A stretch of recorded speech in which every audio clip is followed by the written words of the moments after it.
There's something you've been carrying that you can't seem to put down. Maybe it's a person who won't change no matter how much you try. Maybe it's a problem that keeps showing up in different forms. Maybe it's a situation you've replayed in your mind 1,000 times, searching for what you could have done differently. And underneath it all is this exhausting belief: if I could just figure this out, if I could just make them understand, if I could just control how this unfolds, then I'd finally have peace. But here's what the Buddha discovered 25 centuries ago, sitting beneath a tree, watching his own mind create suffering. Peace doesn't come from finally getting what you want. It comes from understanding why you're suffering in the first place. And what he saw was this: you're not suffering because of the difficult person, the unsolved problem, or the situation that went wrong.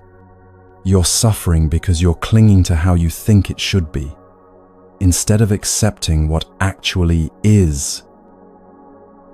Every time you try to force someone to be different, you create suffering. Every time you resist a problem instead of working with it, you create suffering. Every time you demand that a situation unfold your way, you create suffering. But the Buddha also discovered something else. You can let go without giving up. You can accept reality without becoming passive. You can release the grip without losing what matters. Tonight, you'll learn 10 teachings that show you exactly how practical wisdom for the moments when your mind won't stop spinning, when your heart won't stop hurting, when you're exhausted from trying to control what refuses to be controlled.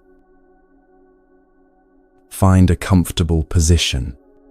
If it feels right, share where you're listening from. Let's begin.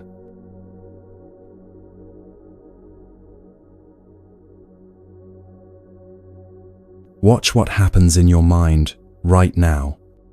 Notice how it reaches for something: a memory, a worry, a hope, a person. This reaching, this grasping movement of consciousness is where almost all your suffering begins. The Buddha spent years observing this pattern in his own awareness. He watched how the mind constantly moves toward what it wants and away from what it doesn't want. And he saw something most people never notice. The suffering doesn't come from wanting itself. It comes from the desperate grip that follows. He called this tanha, not desire, not preference, not love, but clinging. The white-knuckled grip on things that are already slipping away. You cling to people, hoping they'll remain exactly as they are today. You hold an image of who they were 6 months ago, a year ago, and you expect that version to still exist. But people are rivers, not statues. They move, shift, change current. When you try to freeze them in place, you're not holding them. You're holding a memory that no longer matches reality. You cling to situations, believing they'll provide the stability you crave.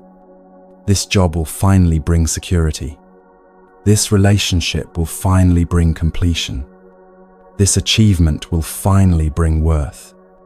And when these situations inevitably shift, because all situations do, you feel betrayed by life itself. You even cling to your disappointments. You replay the moment things went wrong. You hold on to the hurt as if releasing it would mean the experience didn't matter, as if your suffering proves your love, as if the pain is all you have left of what you lost. This clinging creates an inner war. Reality keeps moving forward, but your mind keeps pulling backward, trying to hold what's already gone. And in that tension between what is and what you wish still was, that's where you break. There was once a young monk who received a gift from a wealthy patron, an alms bowl of extraordinary beauty. It was perfectly crafted, smooth as silk, with a glaze that caught light like water. The monk had never owned anything so fine. He began to cherish it. Each morning, he would polish it until it gleamed. Each evening, he would check it for cracks or chips. He worried when other monks handled it. He kept it separate from the common bowls. His mind, which had been training toward freedom, became occupied with a single object. One afternoon, another monk was washing the bowls after the meal. He picked up the beautiful bowl, admired its craftsmanship, and then, his hands slippery with soap, it slipped. The bowl fell to the stone floor and shattered into dozens of pieces. The young monk heard the crash from across the monastery. He ran to find his beloved bowl destroyed. His face collapsed. Tears came before he could stop them. The other monks stood silent, watching his grief pour out over broken clay. His teacher, an old monk who rarely spoke, came and stood beside the scattered pieces. He looked at his student's face, then at the shards, then back at the young monk. "Tell me," the teacher said quietly, "what broke here today?" The young monk gestured at the floor. "My bowl, the most beautiful thing I've ever owned." The teacher shook his head. The bowl did what all bowls eventually do. Clay returns to clay. What actually broke today was not the bowl. It was your belief that the bowl would last forever. He knelt down and picked up a piece of the shattered glaze. All conditioned things have the nature to break, to fade, to end. This bowl was born with its death already inside it. From the moment the potter shaped the clay, decay began. You knew this intellectually, but you chose to ignore it. You treated the impermanent as if it were permanent.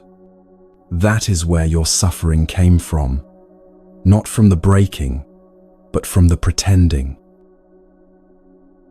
The young monk looked at the pieces scattered across the floor.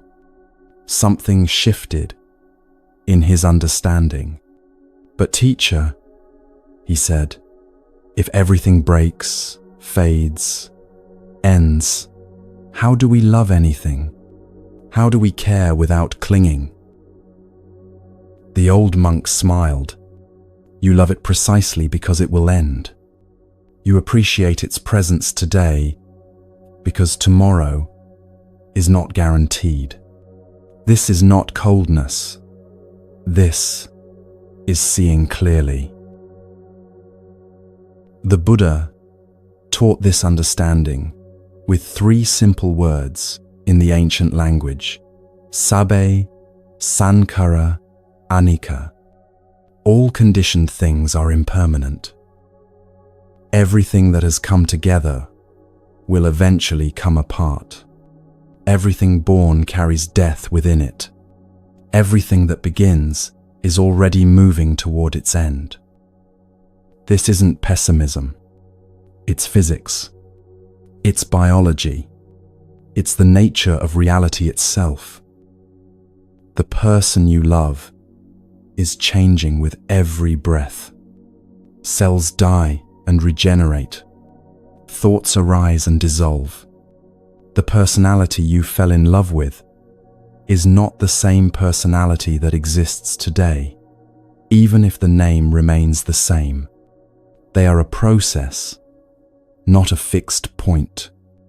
And so are you. Relationships shift because the people within them are always shifting. What felt true between you last year may not feel true today, not because someone failed, but because growth happened. And growth, by definition, means change. Circumstances move because they arise from countless conditions, most of which you cannot see or control. Your job security depends on an economy you didn't create. Your health depends on a body you didn't design. Your relationships depend on another person's inner world, which you will never fully access. Even your own heart transforms. What mattered intensely 5 years ago may barely register today. What you once believed with certainty might now seem naive. Who you were at 20 is a stranger to who you are at 40. This is not failure. This is being alive. But the mind doesn't want this truth. The mind wants permanence, stability, something solid to stand on. So it creates an illusion. It pretends things won't change. It treats the temporary as eternal.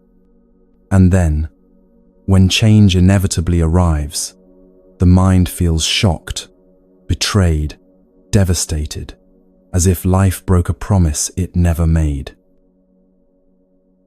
This is the source of so much unnecessary suffering, not the change itself, but the expectation that change wouldn't happen.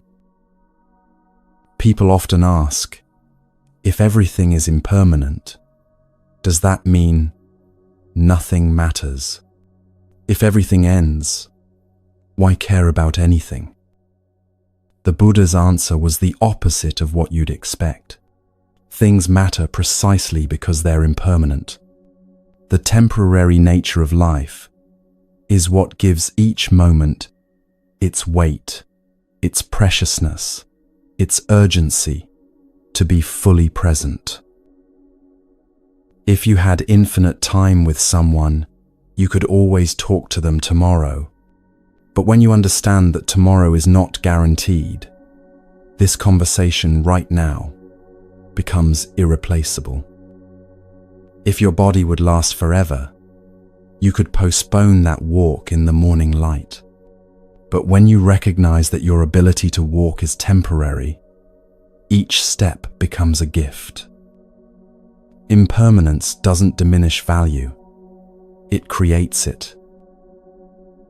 The Buddha also taught about how things come into being and pass away, a teaching called dependent origination. It's simple but profound. Everything arises when conditions are right, and everything ceases when conditions change. Nothing exists independently. Everything is the result of countless causes coming together. A flower blooms when soil, water, sunlight, and seed align. When any of these conditions change, the flower fades. This isn't the universe punishing the flower. It's just the natural movement of conditions.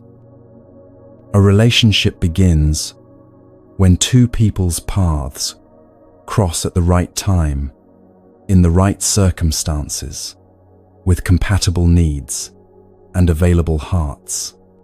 When those conditions shift, when needs change, when circumstances evolve, when growth moves people in different directions, the relationship may naturally complete itself. This doesn't mean no one tried hard enough or loved deeply enough. It means conditions changed, and clinging to arrangements that no longer serve anyone creates suffering for everyone involved. When you chase what's naturally moving away, you're fighting against the movement of conditions themselves. It's like trying to hold the outgoing tide in your hands. You can grip as tightly as you want, but the ocean doesn't care about your desperation. It moves according to forces far larger than your will. This is where people misunderstand Buddhist teaching. They think acceptance means giving up, becoming passive, letting life happen to you without responding. But the Buddha taught something more nuanced. You can work with conditions without clinging to outcomes. You can plant seeds without demanding that every seed must grow. You can love someone without insisting they remain exactly as they are today. You can hope for something without collapsing when it doesn't arrive. Letting go is not coldness, it's clarity. When you release your grip on how things should be, you can finally see how things actually are. And from that clear seeing, wise action becomes possible. You stop wasting energy trying to revive what's already ended. You stop forcing conversations with people who've already decided to leave. You stop replaying situations that cannot be changed, searching for a different outcome that doesn't exist. This isn't giving up. It's emotional maturity. It's understanding that your peace matters more than your need to control reality. When you release what's genuinely outside your control, other people's choices, the timing of events, how circumstances unfold, something remarkable happens. Space opens in your chest.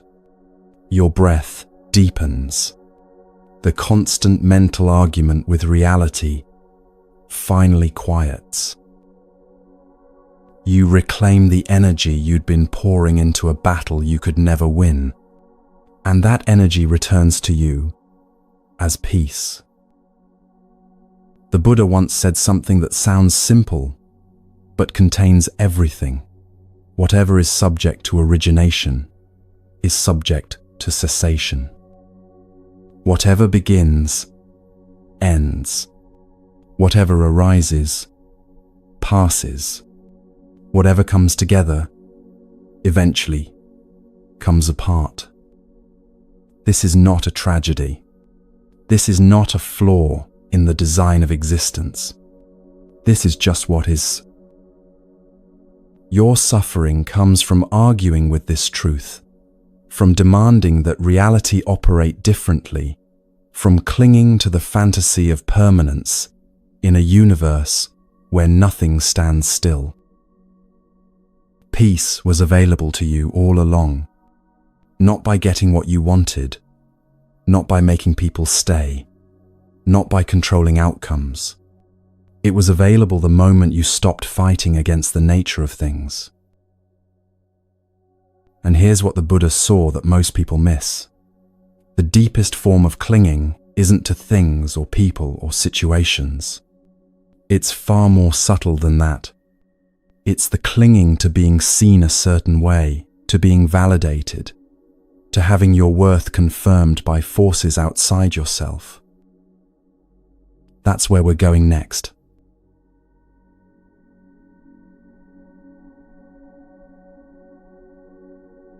There's a form of clinging that's harder to see than your attachment to people or outcomes. It hides behind good behavior, behind kindness, behind the desire to be helpful. And because it wears the mask of virtue, you rarely question it. It's the need to be approved of, validated, seen as good. Watch what happens inside you when someone criticizes you. Notice the immediate tightening, the rush to defend, the way your mind scrambles to restore the image that was just challenged. That reaction, that sudden panic at being seen differently than you want to be seen, reveals how much of your peace depends on other people's perceptions. The Buddha identified 8 forces that constantly blow through human life, moving people back and forth like grass in the wind.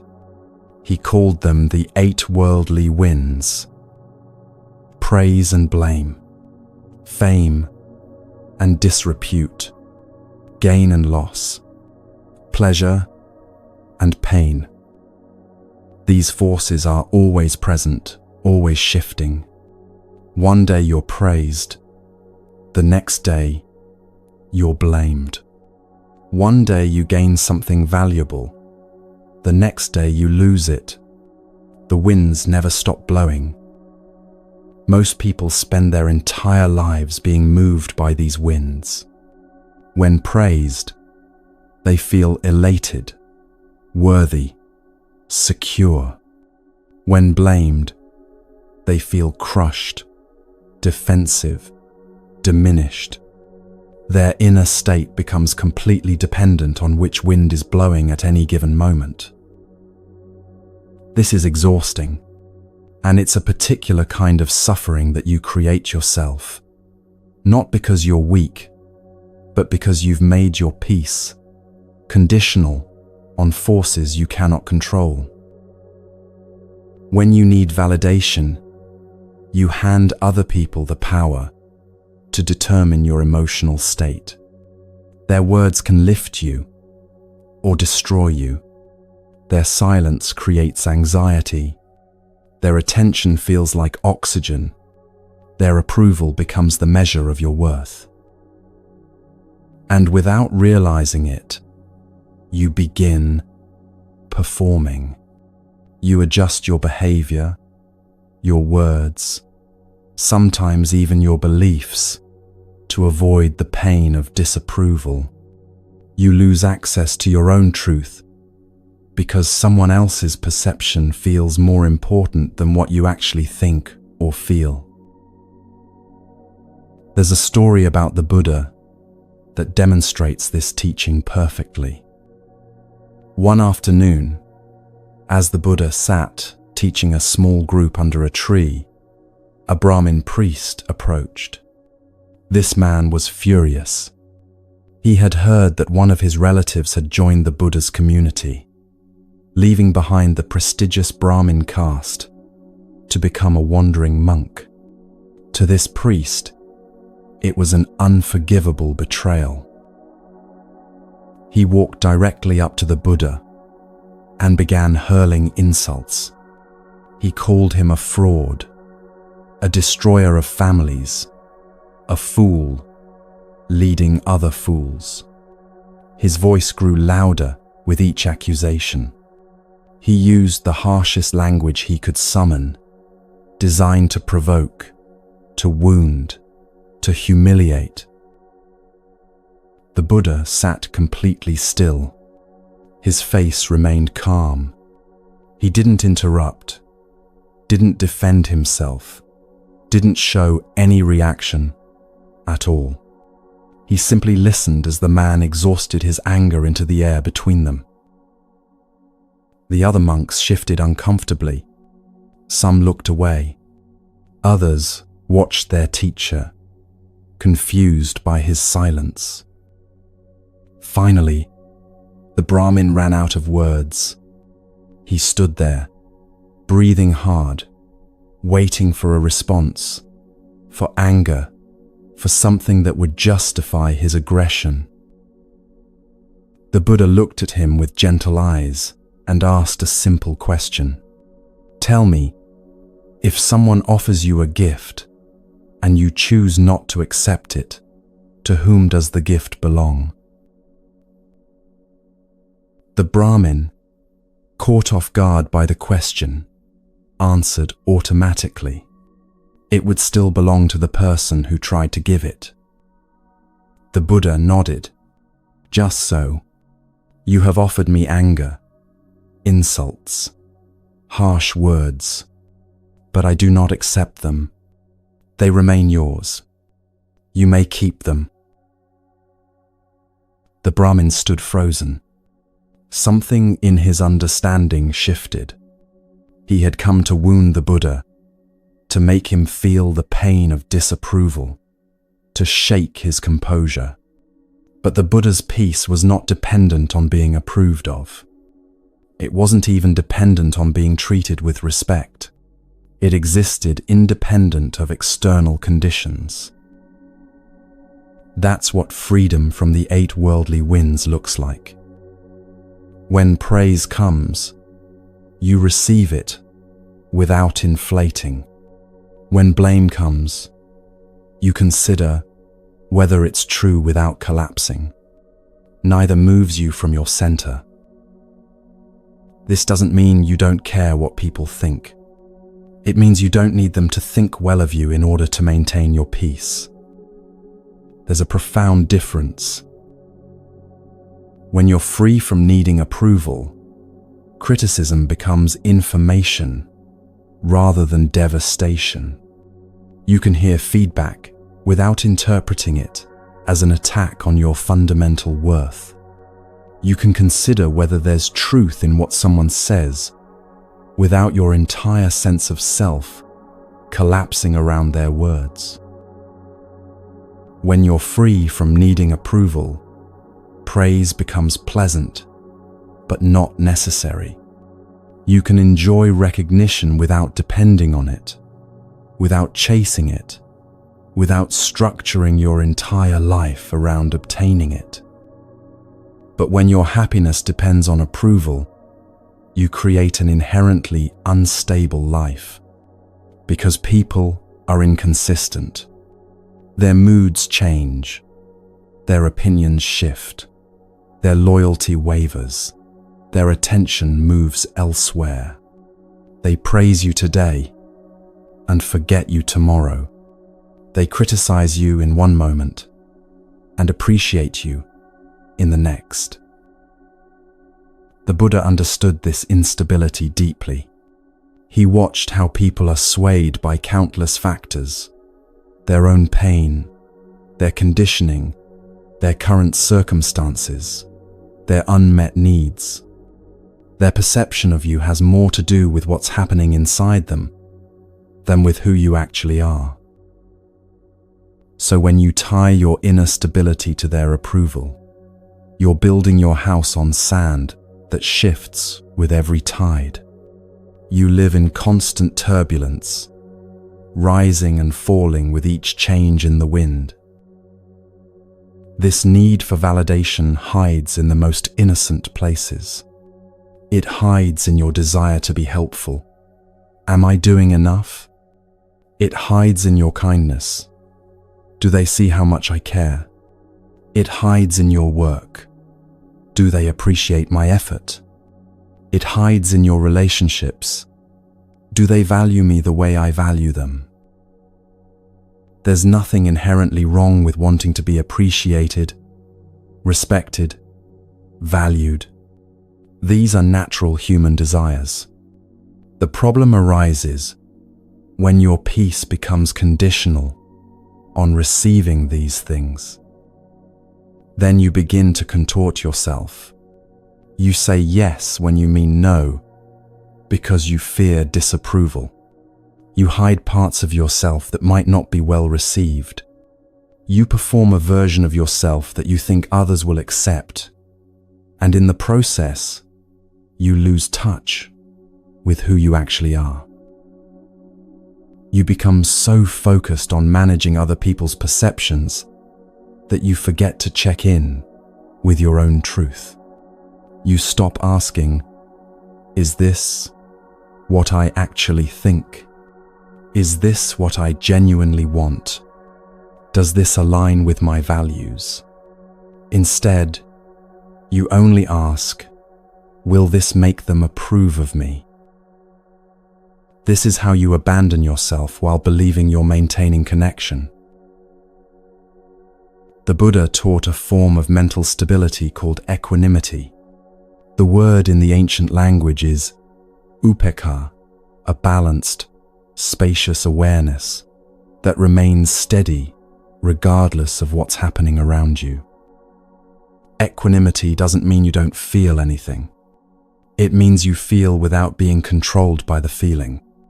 You notice praise without needing more of it. You notice blame without being destroyed by it. Think of a mountain. Weather moves across its surface. Storms, sunshine, wind, snow. The mountain doesn't resist the weather or chase after it. It remains stable beneath all conditions. This is what your mind can become when it's no longer blown by the 8 worldly winds. Not rigid, not cold, not indifferent, but stable, responsive, without being reactive, present without being dependent. Monks and nuns train in this quality for years. They practice receiving both praise and criticism with the same balanced awareness. When someone honors them, they bow and continue their practice. When someone insults them, they bow and continue their practice. Neither moves them from their center, because their center is not built on external validation. It's built on something deeper, on their commitment to truth, on their practice of awareness, on their understanding of what actually creates peace. You can develop this same stability, not by becoming a monk, but by noticing when you're being moved by the winds. Notice when praise makes you feel inflated, suddenly more worthy, suddenly more confident. Notice when criticism makes you feel deflated, less worthy, less sure of yourself. Both movements reveal the same thing. Your sense of worth is being determined by forces outside you. The practice is simple, but not easy. When praised, receive it graciously, but don't grasp it. Don't replay it in your mind, searching for more evidence of your worth. Just let it be what it is, someone's opinion in this moment. When criticized, consider whether there's truth in it, without interpreting it as a verdict on your entire existence. If it's accurate, learn from it. If it's not, let it pass, like clouds moving across the sky. The Buddha once said something that sounds almost impossible until you experience it yourself. He said that a wise person is like a solid rock, not shaken by storms, not moved by winds, completely stable, regardless of external conditions. This doesn't mean becoming hard or closed. Rock, in this metaphor, represents something that has found its own ground, its own foundation, that doesn't need anything external to remain stable. When you're no longer moved by praise or blame, something remarkable happens in your relationships. You stop performing. You stop adjusting yourself to maintain approval. You stop hiding the parts of yourself that might be rejected. You become honest, not harsh, not careless, but truthful. You say what you actually think because you're no longer terrified of disapproval. You make decisions based on what feels right to you, not what looks acceptable to others. And here's what's surprising. This honesty often strengthens relationships rather than damaging them, because people can sense when you're being real versus when you're performing. And real connection only happens between people who are willing to be seen as they actually are. The people who genuinely care about you will respect your truth, even when it's different from what they expected. The people who only valued you for your compliance, your agreeableness, your willingness to be what they needed, those relationships will naturally shift or end. And that shift, though sometimes painful, is actually a form of freedom. You're no longer carrying relationships built on pretense. You're no longer exhausting yourself trying to maintain an image that was never truly you. Your emotional life becomes simpler. You're no longer riding the roller coaster of other people's changing opinions. You're no longer devastated by criticism or inflated by praise.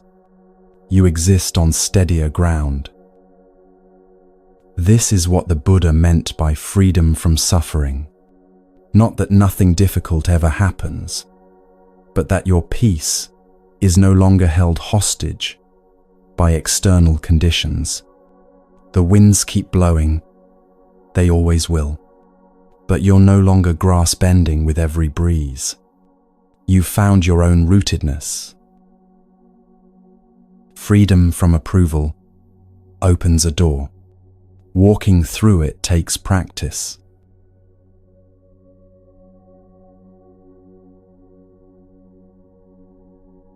What the Buddha taught next goes deeper. It's about how you relate to your own mind, your own emotions, your own suffering. Most people believe letting go happens the way healing happens after an injury. You simply wait, and time does the work. You wake up one morning and the pain is gone. The grip has loosened. The person or situation no longer occupies every thought. But that's not how it works. Time alone doesn't heal anything. Time just passes. What heals is what you do with the time.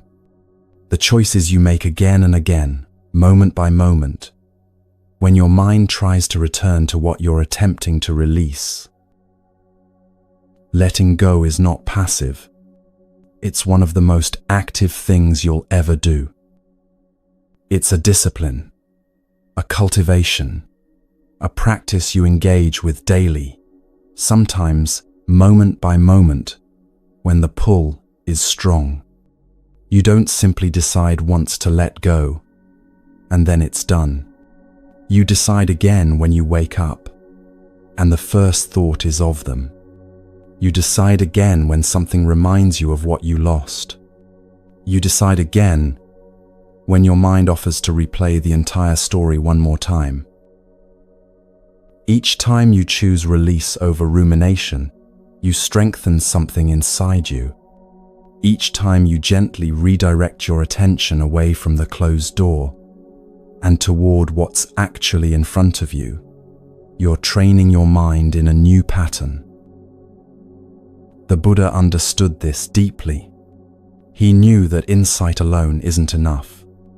You can understand intellectually that clinging creates suffering and still find yourself clinging. Understanding points the direction, but practice is what carries you there.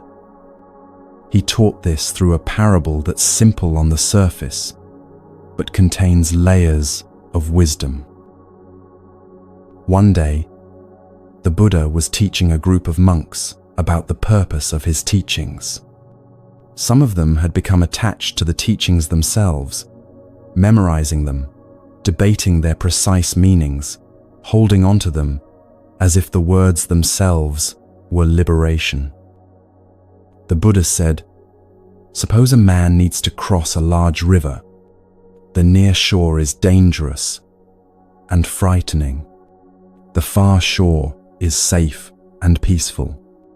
But there is no bridge, no ferry, no easy way across. So the man gathers reeds and branches and vines.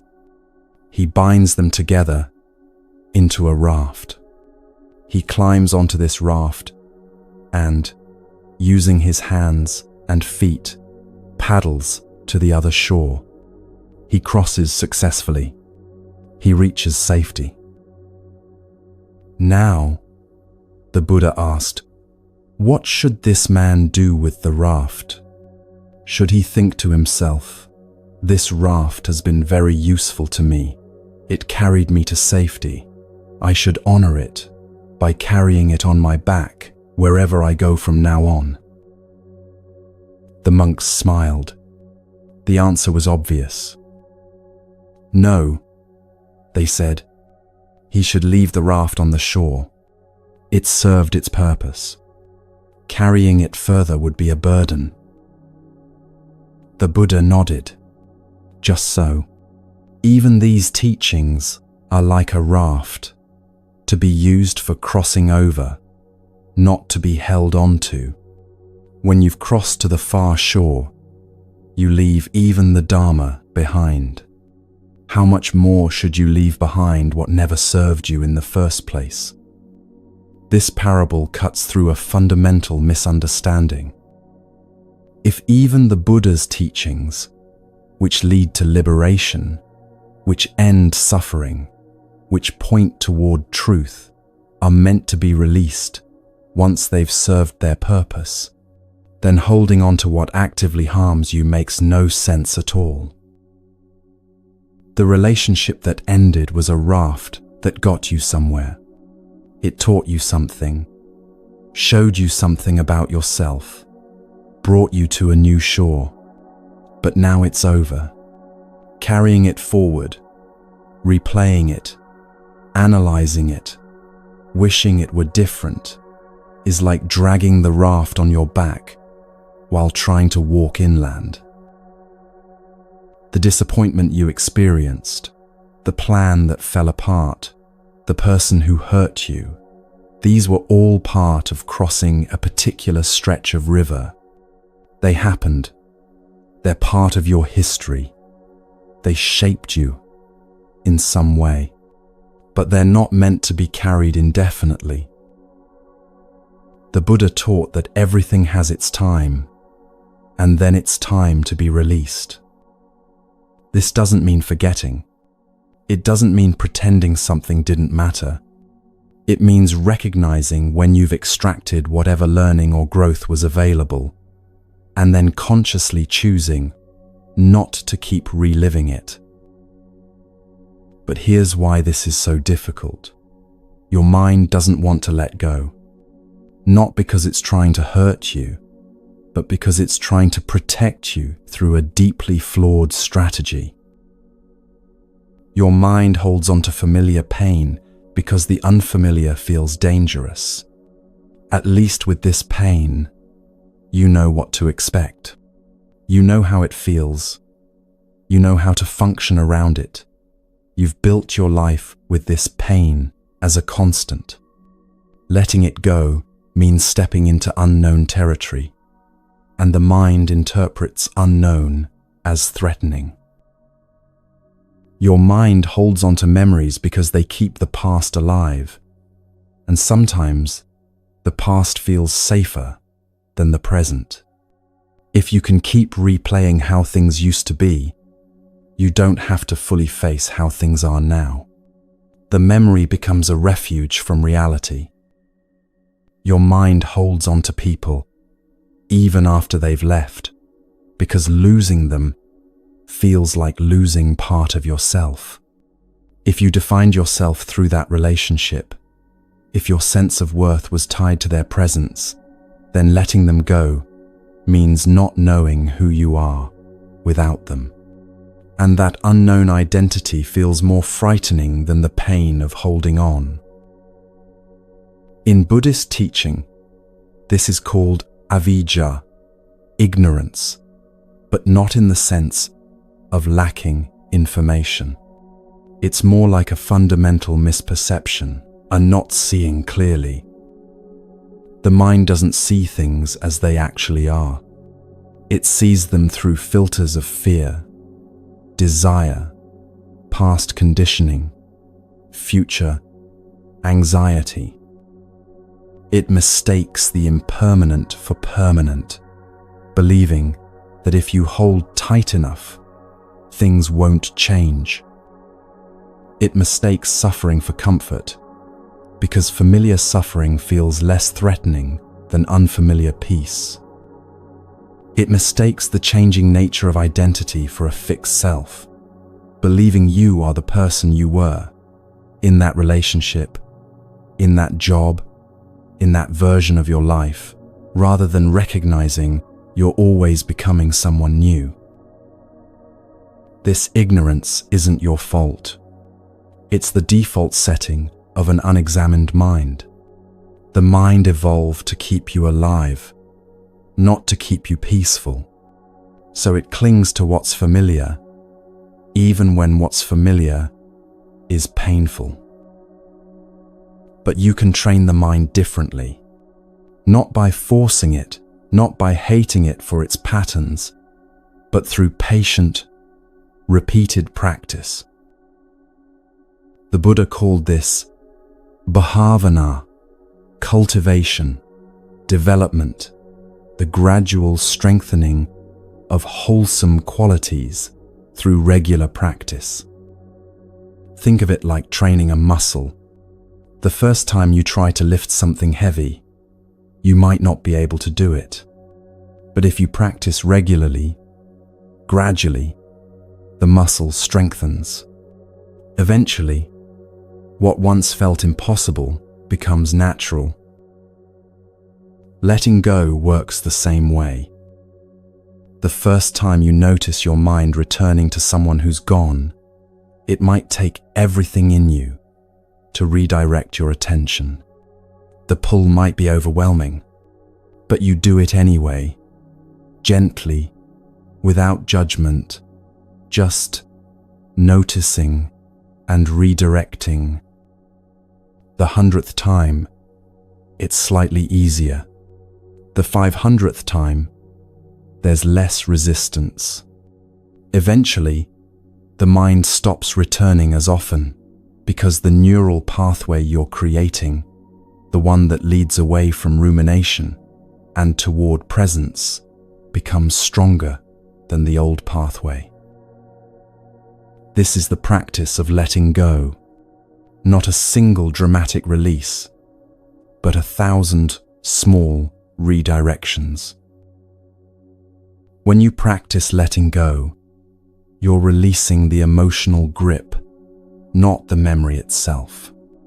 The memory can remain without you being imprisoned by it. You're releasing the demand that reality should have been different, not the awareness that it was difficult. You begin to recognize that holding on doesn't protect you. It doesn't keep you connected to what you've lost. It doesn't honor what mattered. It just prolongs the suffering. You begin to accept that life moves in cycles. Everything has a beginning, a middle, and an end. Relationships begin, and sometimes they complete. Circumstances arise, and eventually they change. Even your own identity is not fixed. Who you are evolves continuously. Resisting this natural flow is what creates the suffering, not the change itself, but your resistance to it. The practice becomes very specific. When someone says something hurtful, you learn not to internalize it immediately. You create a small gap between their words and your reaction.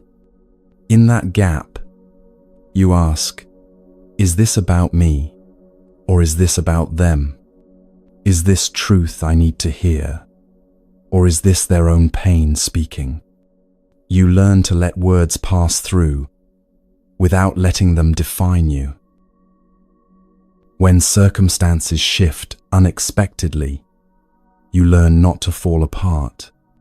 You feel the disappointment, acknowledge the difficulty, and then you ask, what can I do from here? What's actually within my influence? You stop wasting energy fighting what's already happened. and redirect that energy toward what's possible now. When relationships fade, you learn not to chase. You recognize when someone is moving in a different direction.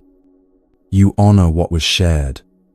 Without demanding it, continue beyond its natural completion. You let people walk their own path, even when that path leads away from you. You begin to understand that not everything requires a reaction. Not everything needs closure in the way you once thought it did. Not everything is worth fighting to keep. Some things are meant to pass through your life, to teach you something, to shape you in some way, and then to leave. The practice is learning to honor the passage without clinging to the presence. The Buddha once said something beautifully simple. Letting go gives us freedom, and freedom is the only condition for happiness. Not achievement, not approval, not getting what you want. Freedom. The freedom that comes from no longer being controlled by your attachments, your fears, your need for things to be different than they are.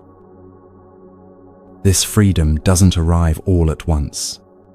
It grows gradually through practice, through the daily choice to release rather than grasp, to accept rather than resist, to trust the process rather than control the outcome.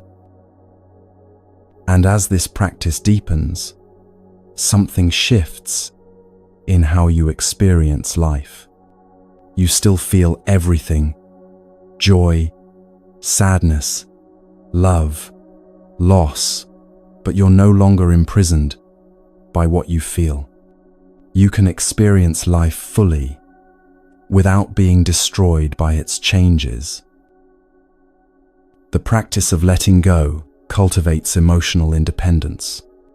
Not isolation, not detachment from care, but independence from the need for life to be other than it is.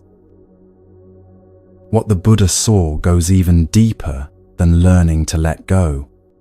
He saw something about the nature of control itself, about what you can actually influence and what you've been exhausting yourself trying to manage.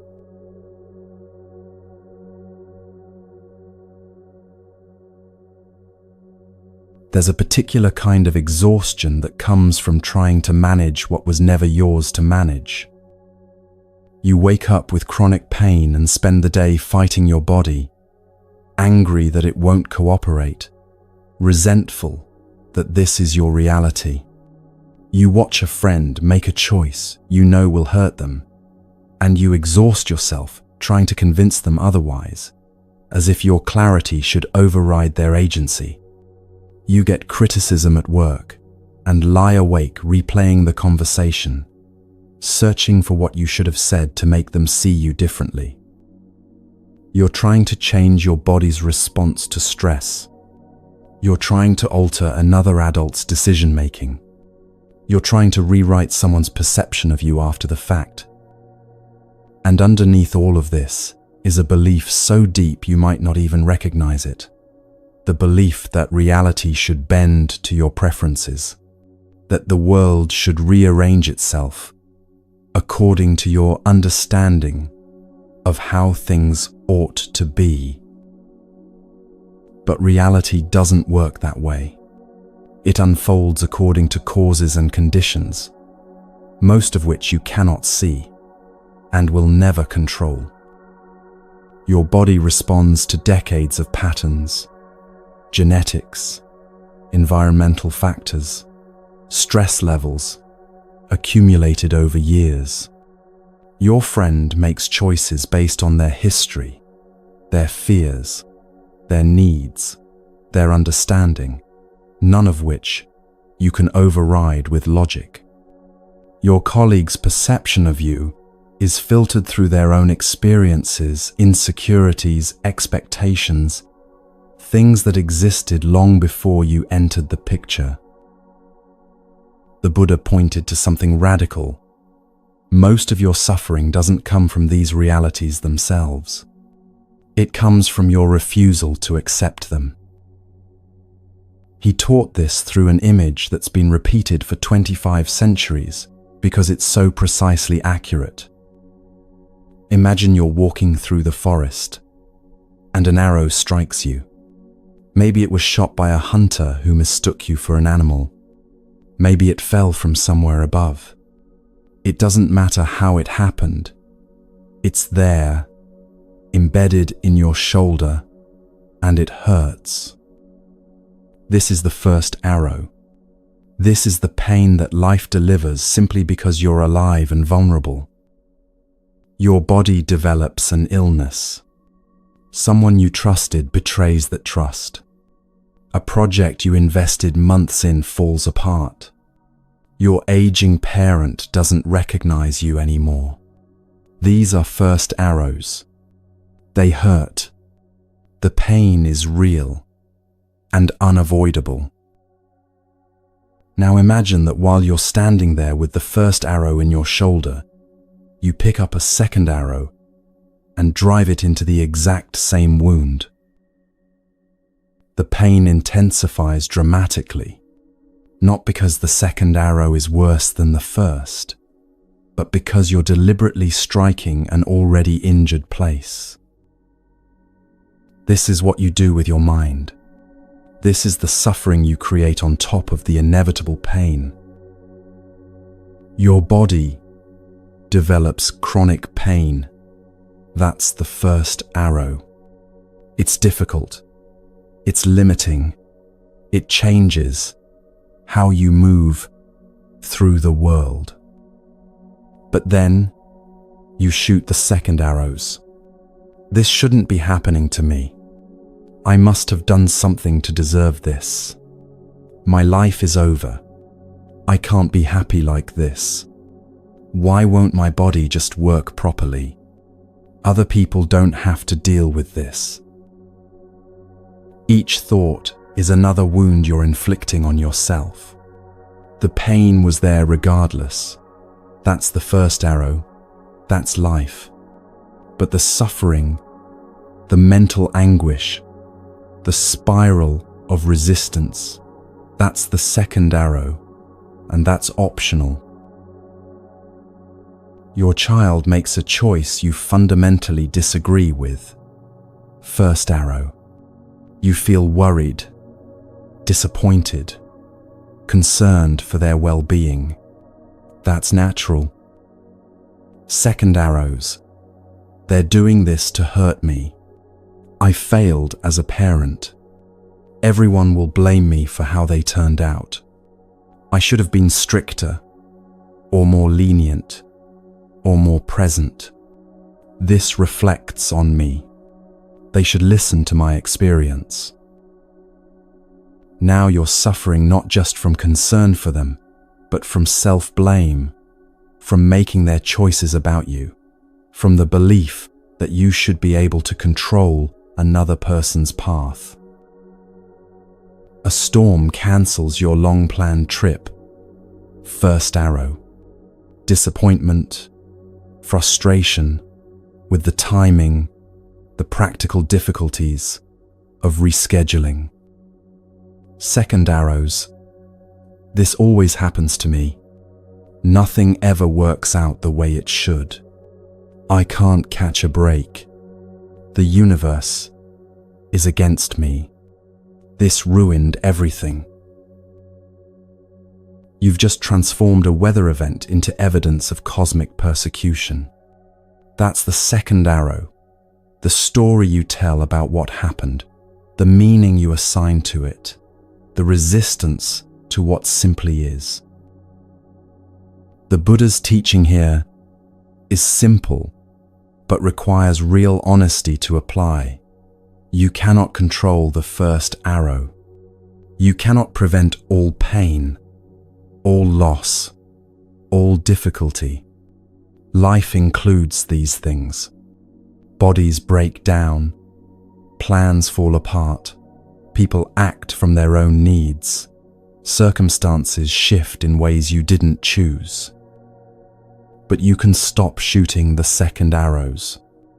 You can stop the mental resistance that transforms pain into prolonged suffering.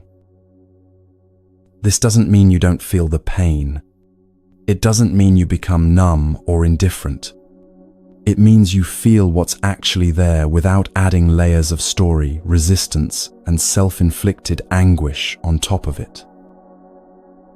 When you stop resisting what's already happened, something shifts. The pain may remain. First arrows don't disappear just because you accept them, but the suffering decreases because you're no longer fighting reality. The Buddha taught about how things come into existence, a teaching about causes and conditions. Everything that arises does so because countless factors have come together in a particular way. Your body's current state arose from genetics, past choices, environmental exposure, stress patterns, age, injury, countless factors you may never fully understand. You cannot think your way into a different body. You cannot force different conditions into existence through willpower alone. Someone else's thoughts and feelings arise from their entire history, their childhood, their wounds, their beliefs, their current circumstances, their biochemistry, factors you cannot see and will never control. You cannot make someone think differently about you by sheer force of wanting it. Events unfold according to conditions, economic forces, weather patterns, other people's schedules, mechanical failures, timing, chance encounters, variables far beyond your influence. You cannot script reality like a movie where you control all the actors and all the circumstances. This isn't pessimistic. It's accurate. And accuracy is where peace begins. Because when you truly understand that these things arise from conditions you don't control, you stop taking them personally. You stop interpreting your chronic pain as punishment. You stop making your friend's choice about your worth as an advisor. You stop seeing the storm as evidence that you're cursed. Things happen because conditions came together in that way. That's all. But here's where this teaching becomes practical. While you cannot control most of what happens around you, you can work with the causes and conditions in your own mind. You can influence your responses, your intentions, your attention, your discipline, your boundaries, the meanings you assign to events. These are the areas where wise effort actually makes a difference. You cannot control whether your body has pain, but you can practice not resisting the pain, not making it mean something about your worth, not letting it consume all your attention. You can work with physical therapy, medication, gentle movement, the conditions you can actually influence. You cannot control your friend's choices, but you can decide how much energy you give to worry, whether you maintain the friendship, despite disagreeing, how you speak to them about your concerns, without demanding they comply. You cannot control criticism, but you can examine whether it contains truth worth considering.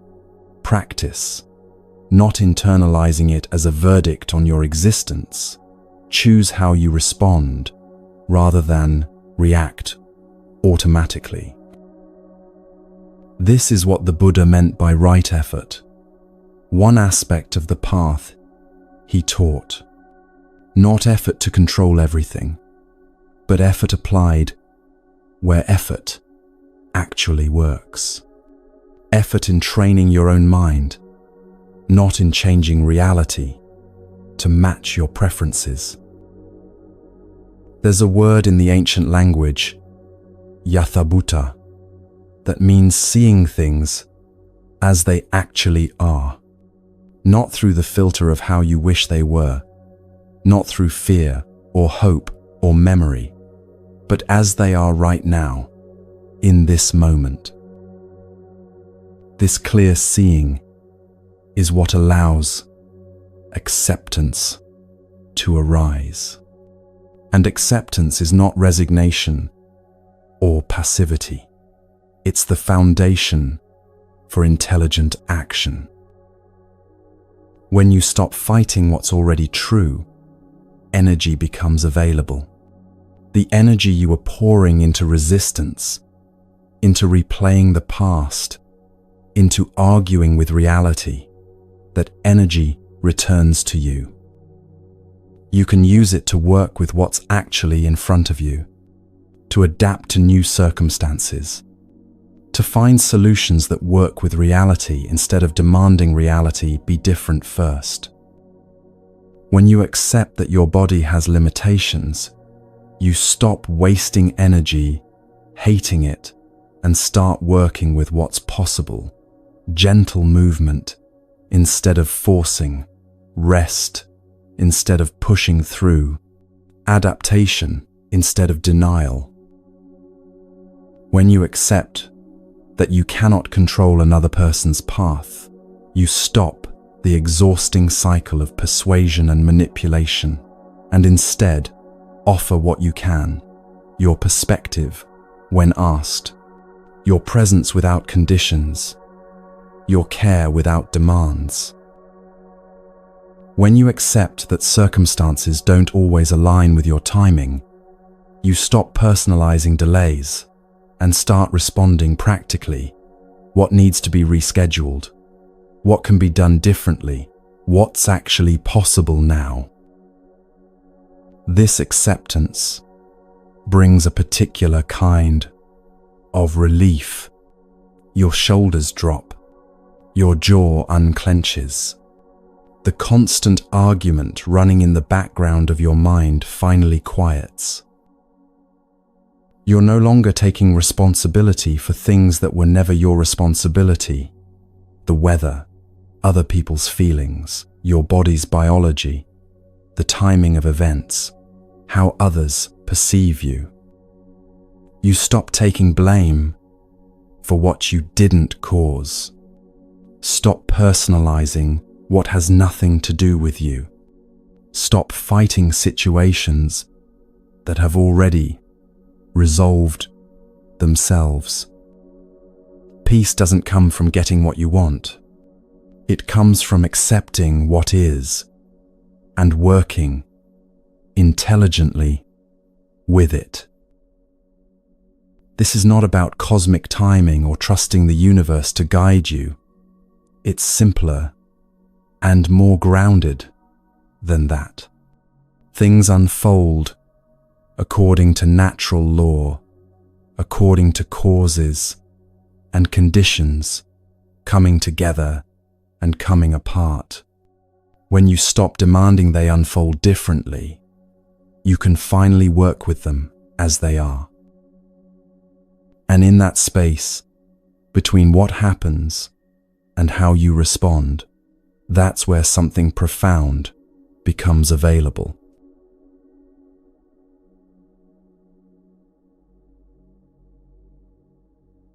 Watch what happens when you're stuck in traffic and someone cuts you off aggressively. Anger flares instantly.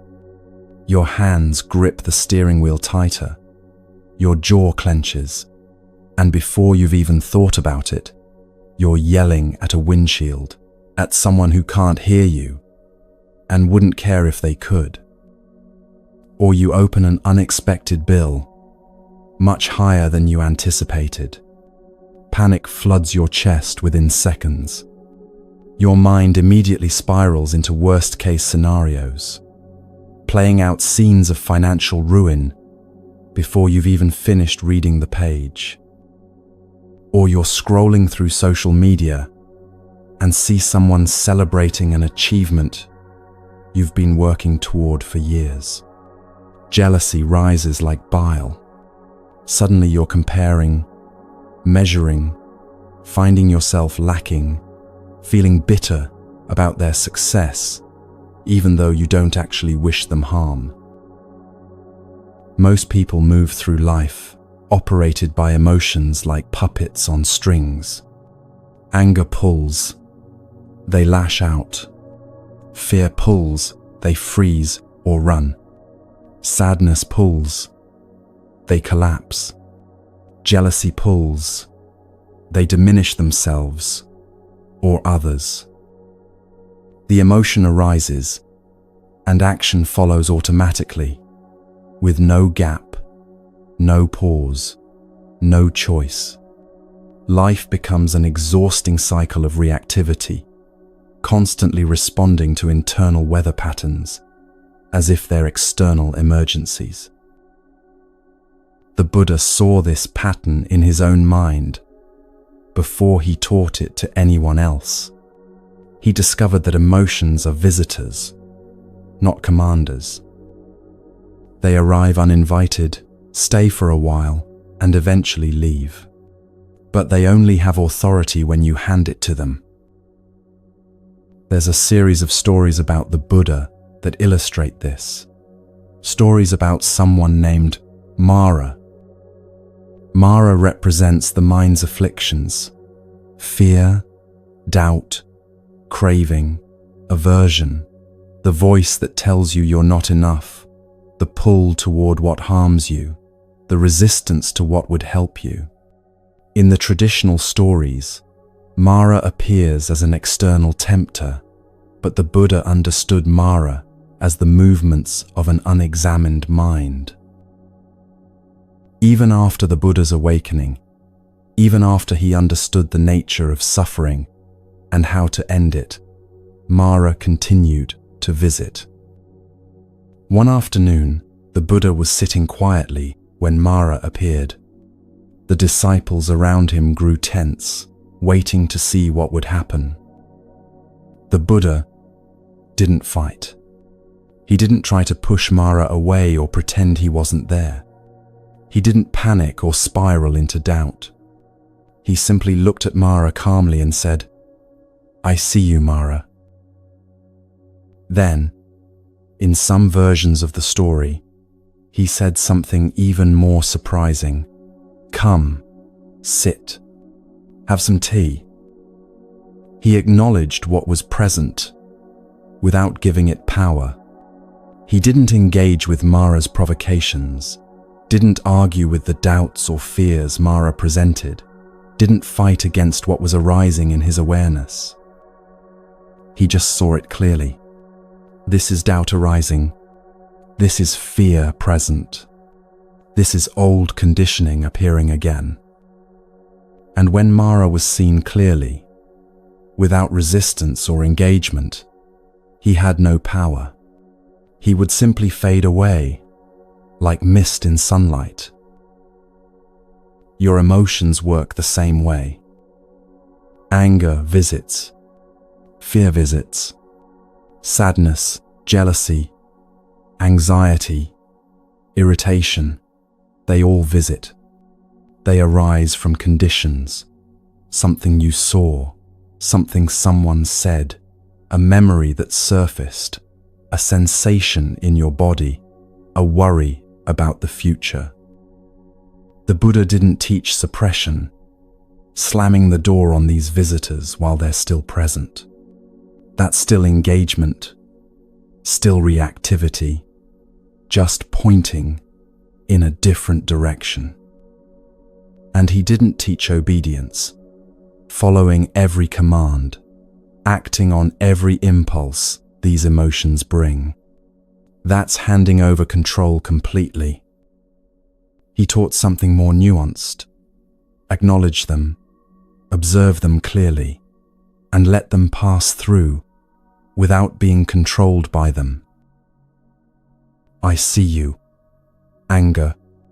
I see you, fear. I see you, jealousy. This simple act of clear seeing shifts everything.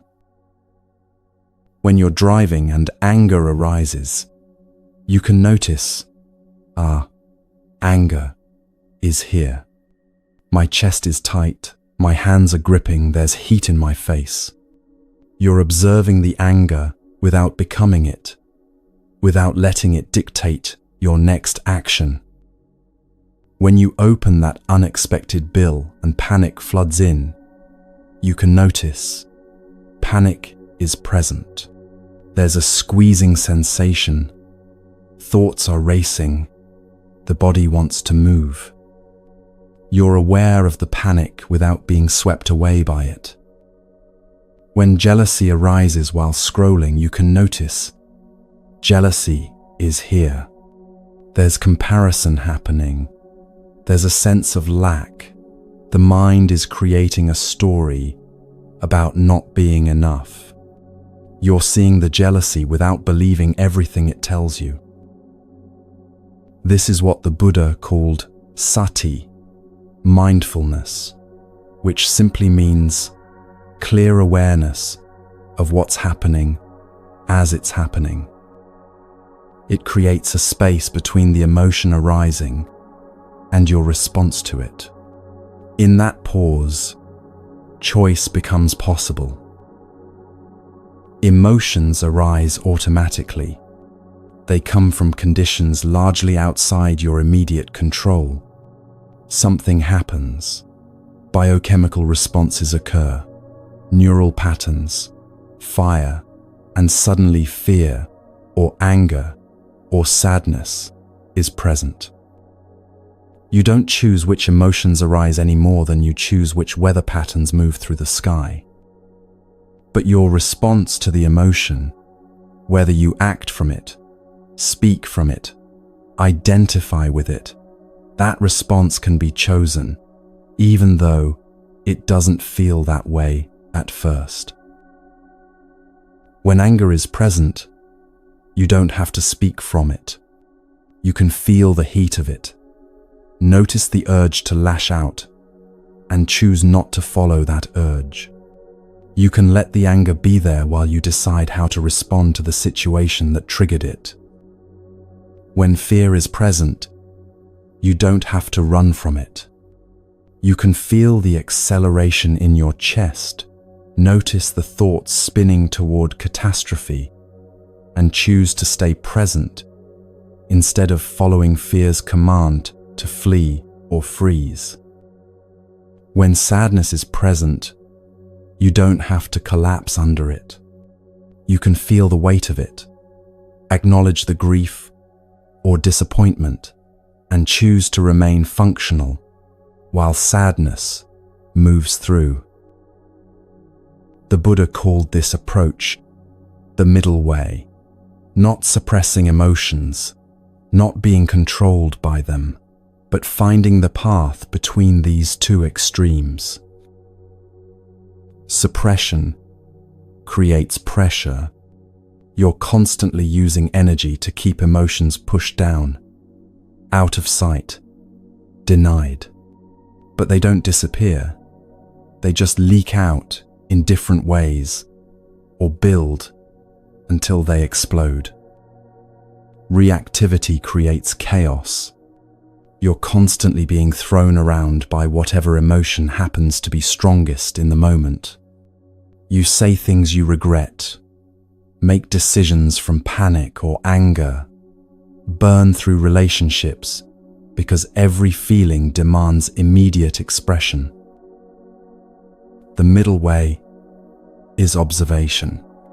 The emotion can be present, fully felt, completely acknowledged, and you can still choose your response to the situation that triggered it. Think about emotions as weather patterns moving through a vast sky. Storms come, bringing wind and rain and thunder. Calm stretches come, bringing stillness and clarity. Neither weather pattern changes the nature of the sky itself.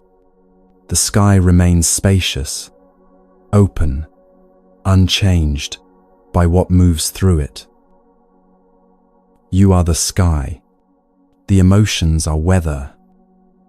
When you identify as the weather, I am angry, I am anxious. I am sad.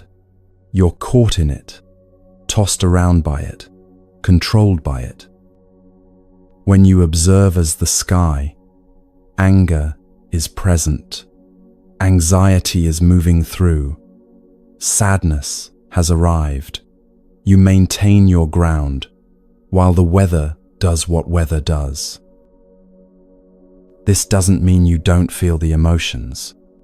You feel them completely, maybe even more fully than before, because you're not spending energy fighting them or being consumed by them. You're just not confusing the temporary weather for your permanent nature. The practice becomes very specific in daily life. Your teenager slams a door and shouts something hurtful. Hurt and anger flare immediately. In that moment, you can pause. Notice, hurt is here, anger is rising. There's an urge to yell back or punish.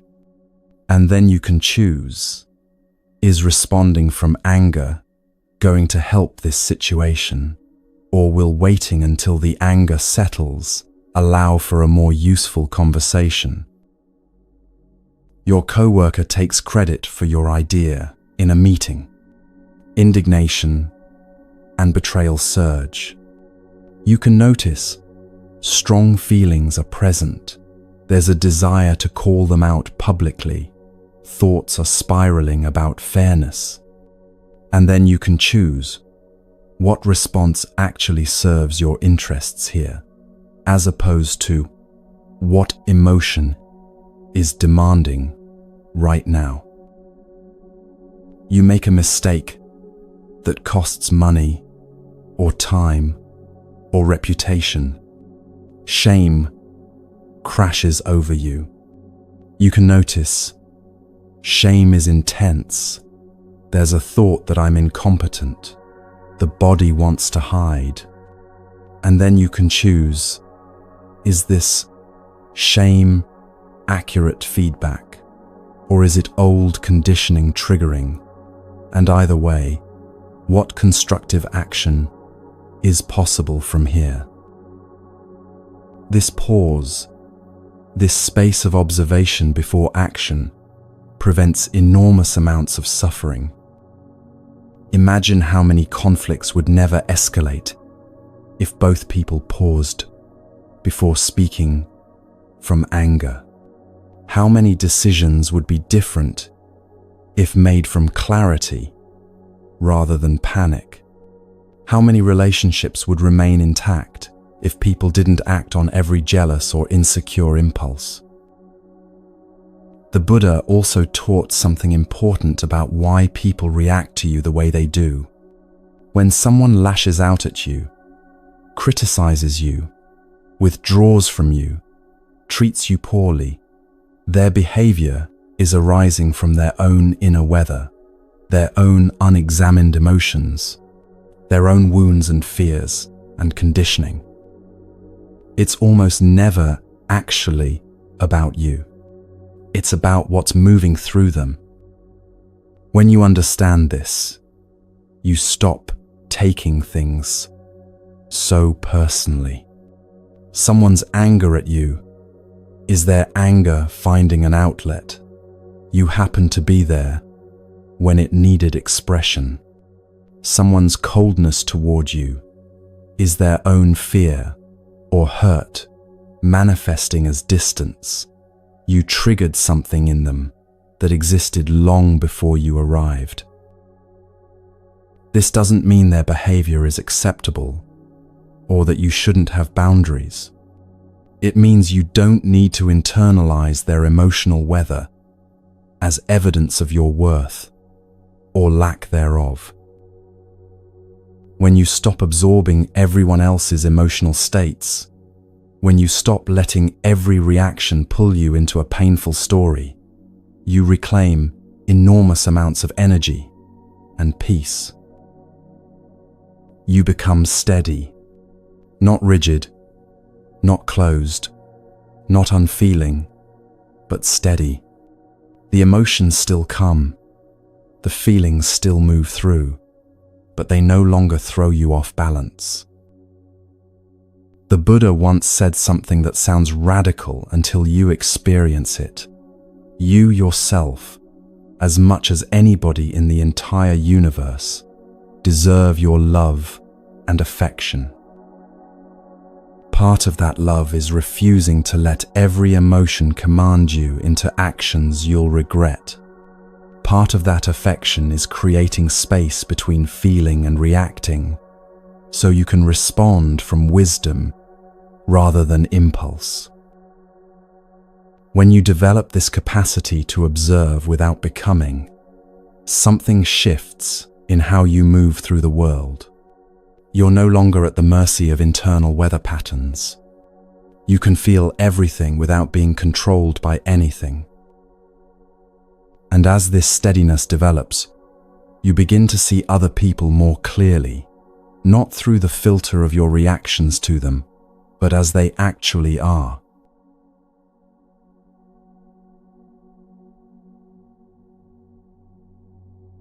There's a strange phenomenon that happens when you finally stop trying so hard with someone. When you stop chasing their approval, stop accommodating their inconsistency, stop making excuses for behavior that doesn't match their words, suddenly, you see them clearly for the first time. It's not that they changed. They were always this way. You just couldn't see it through the fog of your attachment. Attachment functions like a distortion field around perception. When you need someone, need them to validate you, need them to stay, need them to be who you want them to be, your mind automatically adjusts what you see to match what you need to believe. You excuse disrespect by telling yourself they're just stressed.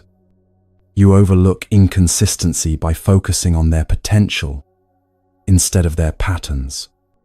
You tolerate being treated as an option because you're terrified of being alone. You interpret mixed signals as mysterious depth rather than simple ambivalence. Your vision becomes selective. You magnify the moments when they're present and minimize the months when they're absent. You remember their apologies and forget that the same behavior keeps repeating. You focus on how they make you feel in rare good moments and ignore how they treat you consistently. This isn't because you're naive or foolish. It's because attachment creates a survival instinct in the mind. The mind believes it needs this person or situation, so it protects that belief by filtering reality. But when you detach, when you step back even slightly from the desperate need, the fog lifts, and what you see can be startling. 7 years after the Buddha left his palace, he returned to his father's kingdom. He'd left as Prince Siddhartha, a young man expected to rule, to continue a dynasty, to fulfill his father's dreams for him. He'd left behind his wife, his infant son, his future as a king. He returned as the Buddha, someone who had found liberation from suffering and now taught others the path. He was no longer the person his father remembered or expected him to be. When King Suddhodana saw his son approaching the palace, decades of anger and hurt surfaced immediately. "You abandoned your duty," the king said, his voice shaking. "You left your wife to raise your son alone. You walked away from your responsibilities, from your family, from everything I built for you. Do you understand what you did to us?" The Buddha stood quietly, listening. He didn't defend himself or explain his reasons. He didn't argue about duty or try to justify his choice. He simply observed his father's pain with clear, compassionate awareness.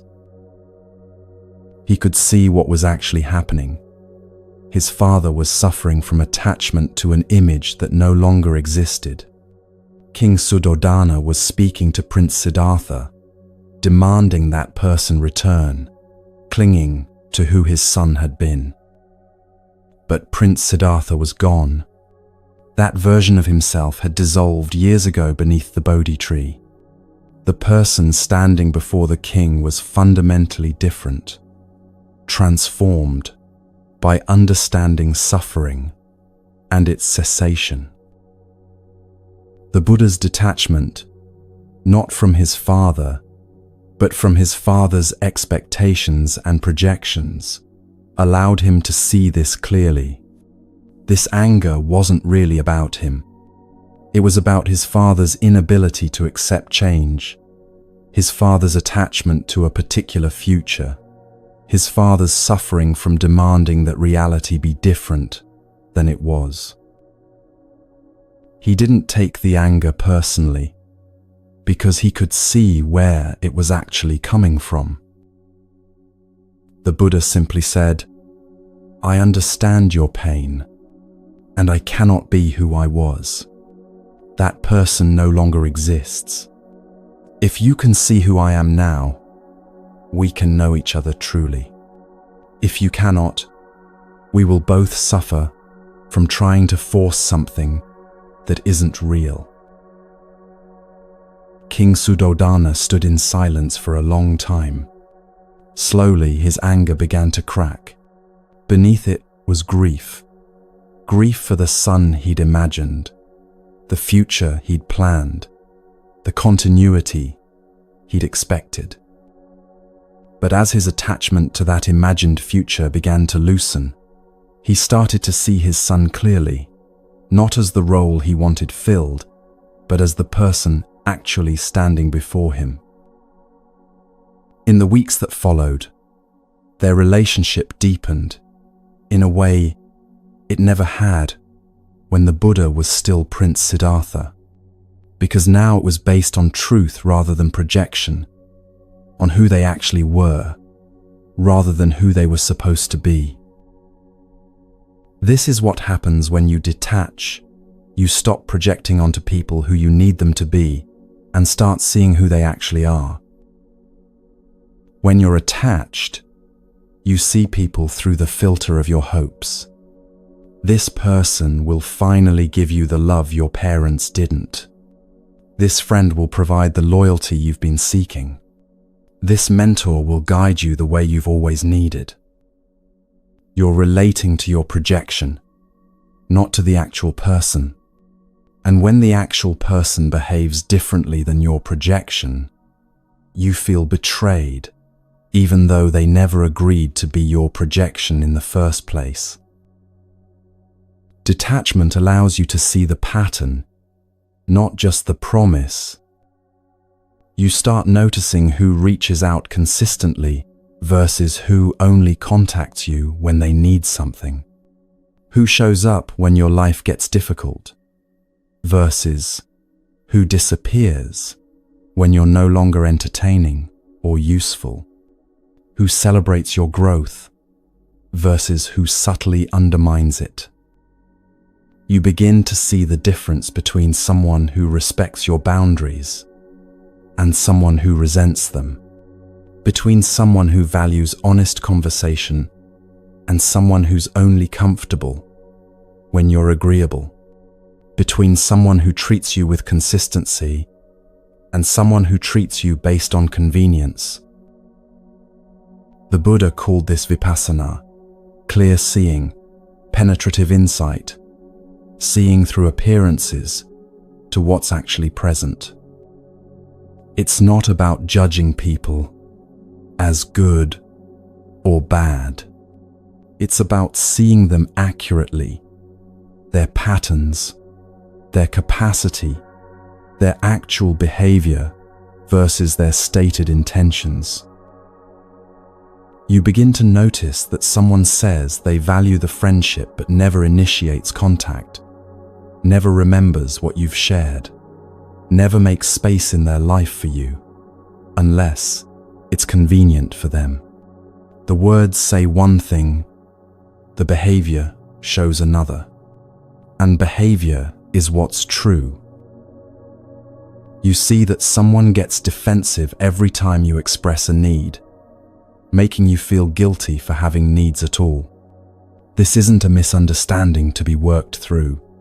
It's a pattern that reveals something about their capacity for reciprocal relationship. You notice that someone is warm and engaged when things are going well, but cold and distant when you're struggling. Their support is conditional, available only when you're in a state that's easy for them to be around. Once you see these patterns clearly, you cannot unsee them. You can choose to stay, you can choose to adjust your expectations, but you cannot go back to the fog of not knowing. The ancient Buddhist texts describe this as yathabhuta jnana, knowledge of things as they actually are, unfiltered by desire or aversion, uncolored by what you wish were true. This clear seeing can be uncomfortable at first. It's easier to live in the fog, easier to maintain illusions, easier to pretend that people are who you need them to be, rather than accepting who they actually are. But the discomfort of truth is temporary. The suffering of delusion is ongoing. When you see clearly, you can make decisions based on reality. You stop investing in relationships that only exist in your imagination. You stop waiting for people to become who they've never shown signs of becoming. You stop accommodating treatment that doesn't serve your well-being just because you're afraid of being alone. The Buddha taught something important about genuine connection. It arises naturally when conditions are right. Healthy relationships don't require force. They don't require you to constantly accommodate, convince, chase, or diminish yourself to maintain them. They grow from mutual respect, shared values, and genuine care that flows in both directions. When you detach, and someone who truly values you sees that shift, they respond with curiosity, with effort to understand, with appreciation for your honesty. The relationship often becomes more authentic because both people can finally be real instead of performing roles. But when you detach from someone whose connection depended on your attachment, on your neediness, your accommodation, your willingness to accept less than you deserve, they often become resentful. Your freedom reveals what the relationship was actually built on.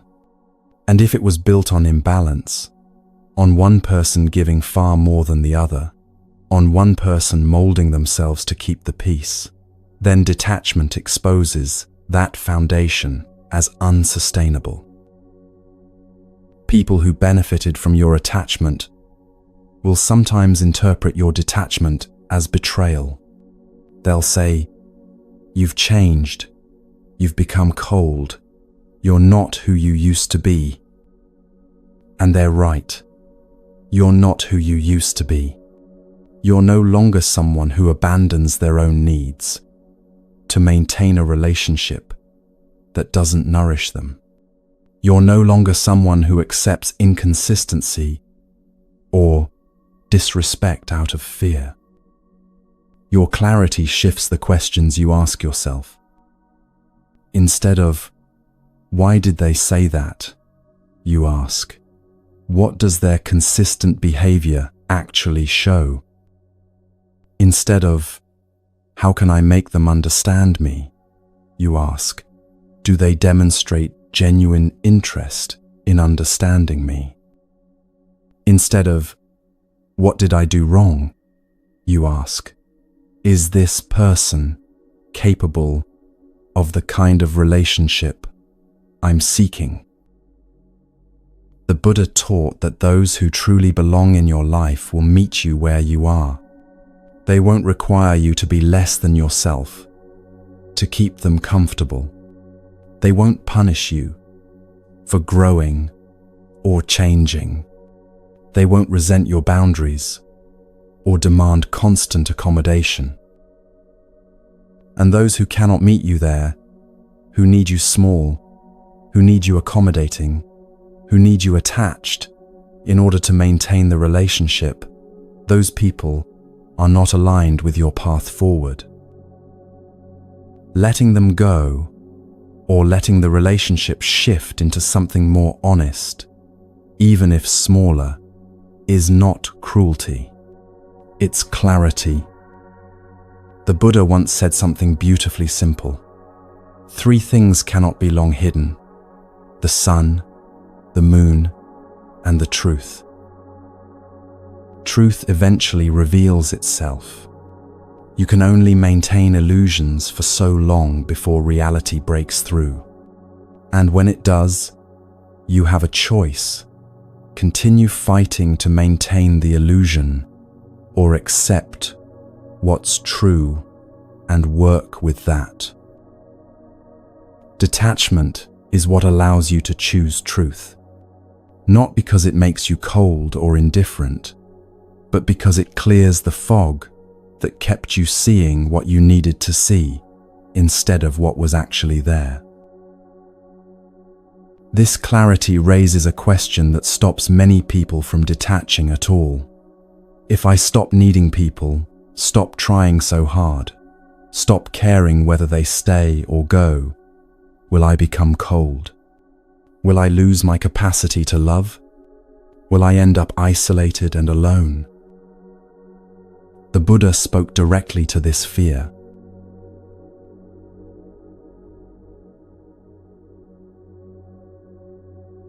The word detachment carries unfortunate associations in common usage. It sounds clinical, distant, like the emotional equivalent of anesthesia, numbing yourself so you don't feel anything at all. People hear, "let go," and imagine building walls around their hearts. They picture becoming someone who doesn't care, doesn't engage, doesn't allow themselves to be moved by anything or anyone. They fear that protecting themselves from suffering means cutting themselves off from love. This misunderstanding keeps many people trapped in painful attachment. They'd rather suffer from clinging than risk becoming cold.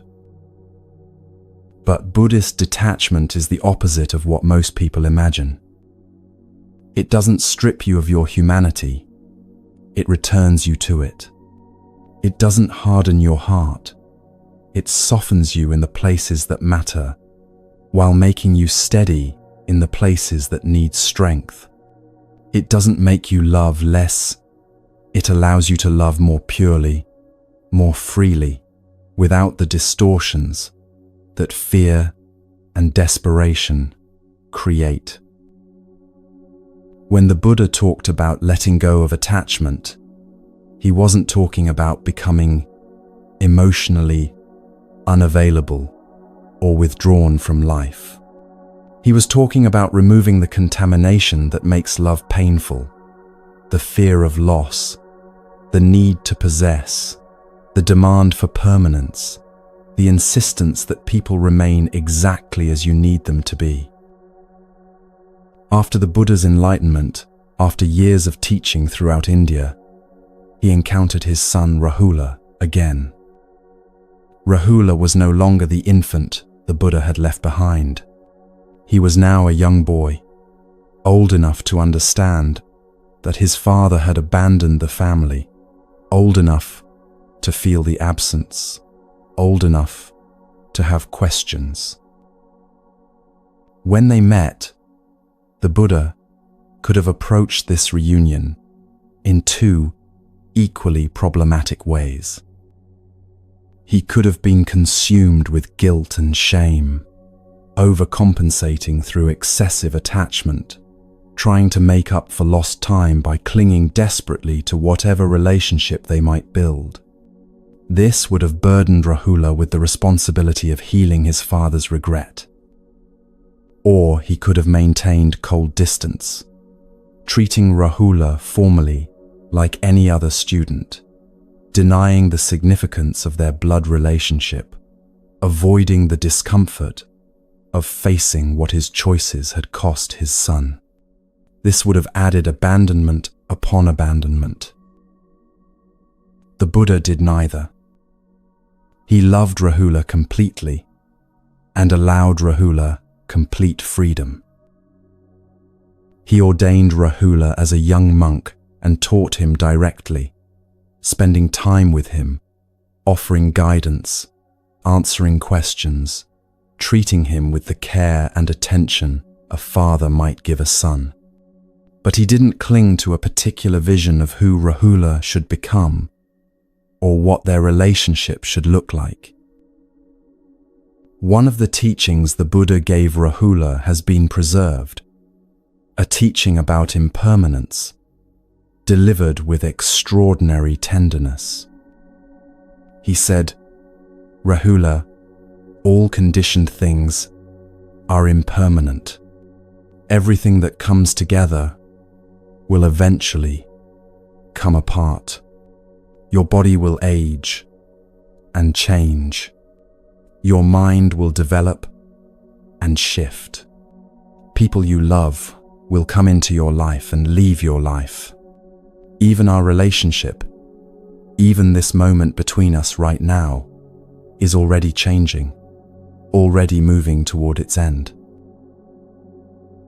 To some, this might sound like the Buddha was being harsh with a child, teaching him about death and loss and impermanence, when he should have been offering comfort and security.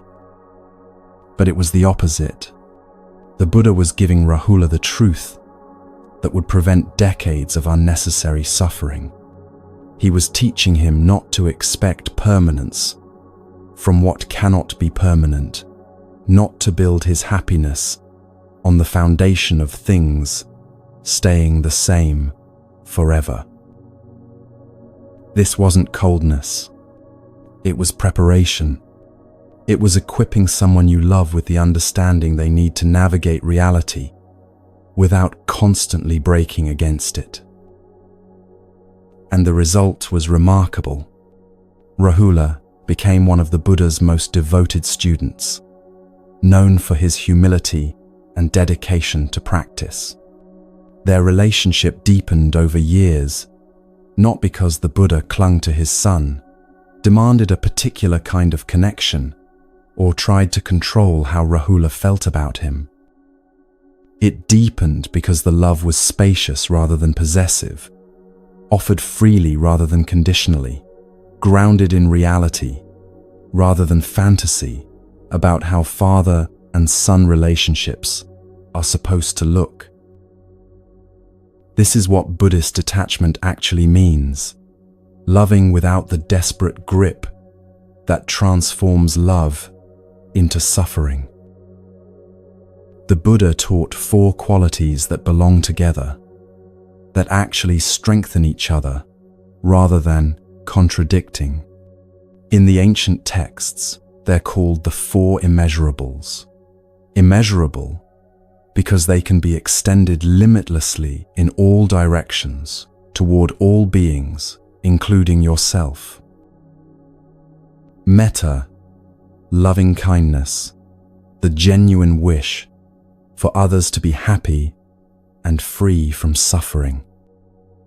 Karuna, compassion, the feeling of care that arises when witnessing suffering, accompanied by the wish to help alleviate it. Mudita, sympathetic joy, the ability to feel genuine happiness at others' good fortune and success rather than envy or comparison. Upekkha, equanimity, the balanced awareness that allows you to care deeply without being thrown off balance by constantly changing circumstances. Most people think these qualities oppose each other. They think you can either care intensely or maintain balance, that you can either love deeply or protect yourself from suffering, that you're either attached or indifferent. But the Buddha taught they all belong together. You can hold all four simultaneously, and in fact, each one becomes healthier when supported by the others. Loving kindness without equanimity becomes overwhelming, drowning you in others' pain, making you responsible for fixing everything. Equanimity without loving kindness becomes cold indifference, using detachment as an excuse to not care, to not engage, to protect yourself by withdrawing. But when you hold both together, when you genuinely care about someone's well-being and accept that you cannot control their choices, their path, their suffering, you can love freely without suffering from that love. This is the difference between attachment and authentic care. Attachment says, "I love you," which means I need you to be a certain way. I need you to stay close, to validate me, to provide what I lack, to fill the emptiness I feel. My happiness depends on you not changing, not leaving, not making choices that disturb my sense of security. That's not love. It's dependence, wearing love's costume. It's fear, pretending to be affection. And it creates instability because it ties your internal state to another person's choices, moods, and presence, all things outside your control. Real loving kindness says, "I genuinely wish for your well-being, your growth, your freedom. I celebrate your presence in my life, without demanding you remain present forever. I care about your happiness without making myself responsible for creating it. I can hold you with an open hand rather than a closed fist." The Buddha taught that this kind of love can be extended boundlessly toward people you know intimately, toward strangers you pass on the street, toward people who've harmed you, toward yourself. Radiate boundless love toward the entire world, he said, above, below, and across, unhindered, without ill will, without enmity. Notice what's absent from this instruction. There's no clause about only love people who deserve it, or only if they love you back, or unless they've hurt you. The love the Buddha described doesn't depend on anyone's behavior, doesn't require reciprocation, doesn't need to be earned or maintained through performance. It's a stance you take toward existence itself, a way of being in the world that benefits you as much as anyone else. When you love without attachment, several things become possible that weren't possible before. You stop needing constant reassurance that you're loved back. The love exists independent of proof, independent of reciprocation. You can love someone who's not capable of loving you the way you'd prefer, and that reality becomes sad, but not devastating. You stop interpreting silence as rejection. Someone can be quiet, distant, preoccupied, without you turning that into evidence of your inadequacy or their abandonment. You stop trying to control outcomes. You can hope things work out a certain way, without collapsing when they work out differently. You can want someone to make a particular choice while accepting their right to choose differently. You stop forcing connections that require constant effort to maintain. Real care flows naturally when conditions support it. When you're constantly pushing, convincing, accommodating, proving your worth, that's not love meeting love. That's attachment meeting indifference. The Buddha pointed towards something he called Buddha nature, the fundamental wholeness that exists beneath all the conditioning, all the fear, all the learned patterns of grasping and aversion. Attachment is something you learned. Wholeness is what you are. You weren't born clinging desperately to people, terrified of loss, needing constant validation to feel worthy. You learned these patterns from experiences of abandonment, rejection, inconsistent love, from a world that taught you your value was conditional. But underneath all that learning, there's a natural state of being, naturally capable of joy, naturally compassionate towards suffering, naturally at peace when not caught in mental storms. When attachment drops away, not through force or suppression, but through understanding its nature and seeing it clearly, you don't become less than you were. You return to something more fundamental. You discover you can be fully present with someone without losing yourself in them. You can care deeply about their well-being without making yourself responsible for their happiness. You can feel grief at loss without being destroyed by it. You can love with your whole heart while understanding that all meetings end in parting. This is what the Buddha meant by spiritual maturity, the capacity to remain open-hearted without being easily broken, to feel everything without being controlled by what you feel, to engage fully with life while understanding its nature. You become both strong and soft simultaneously, strong enough to face reality as it is, soft enough to be touched by beauty and moved by suffering, grounded enough to stay steady through change, flexible enough to adapt when circumstances shift. This isn't something you achieve and then possess forever. It's a quality you cultivate through practice that deepens gradually through repeated choice, choosing presence over clinging, choosing truth over comforting illusions, choosing care without control. And as this quality strengthens, the way you move through the world shifts fundamentally.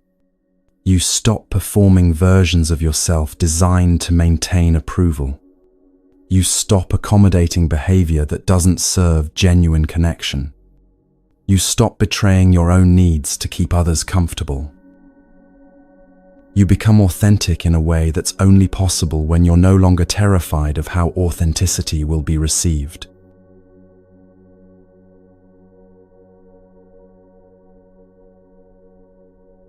There's a particular exhaustion that comes from constantly justifying your existence to people who've already decided how they want to see you.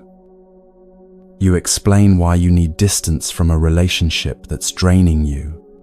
You defend your decision to change careers, to move cities, to set a boundary that protects your well-being.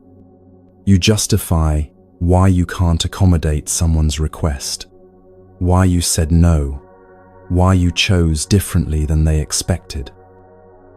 And after you've explained thoroughly, presented your reasons logically, made your case as clearly as possible, they still don't understand. Or worse, they understand perfectly, but resent you anyway. Most people don't realize how much energy this consumes until they finally stop doing it. The constant internal rehearsal of explanations, the mental arguments with people who aren't even present, the pressure to make your choices acceptable to others before you can feel okay about them yourself. The Buddha taught about taking refuge, finding a stable ground to stand on when everything around you is shifting. He offered 3 refuges: the Buddha himself as an example of awakening, the teachings he discovered about the nature of suffering and its end, and the community of others practicing this path. Notice what's absent from this list: other people's understanding of your choices, their approval of your boundaries, their validation of your worth, their acceptance of your growth. When you seek refuge in whether people approve of you, you're building your stability on ground that shifts constantly.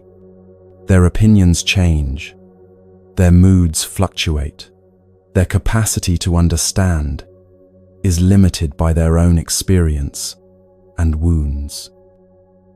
But when you find refuge in your own practice, in your understanding of what creates suffering and what creates peace, in your commitment to truth, even when it's uncomfortable, in the community of others who value awareness over performance, you're standing on something more stable. A wanderer once approached the Buddha with a series of questions that had been troubling him for years. Is the universe eternal or not eternal? He demanded. Is it finite or infinite?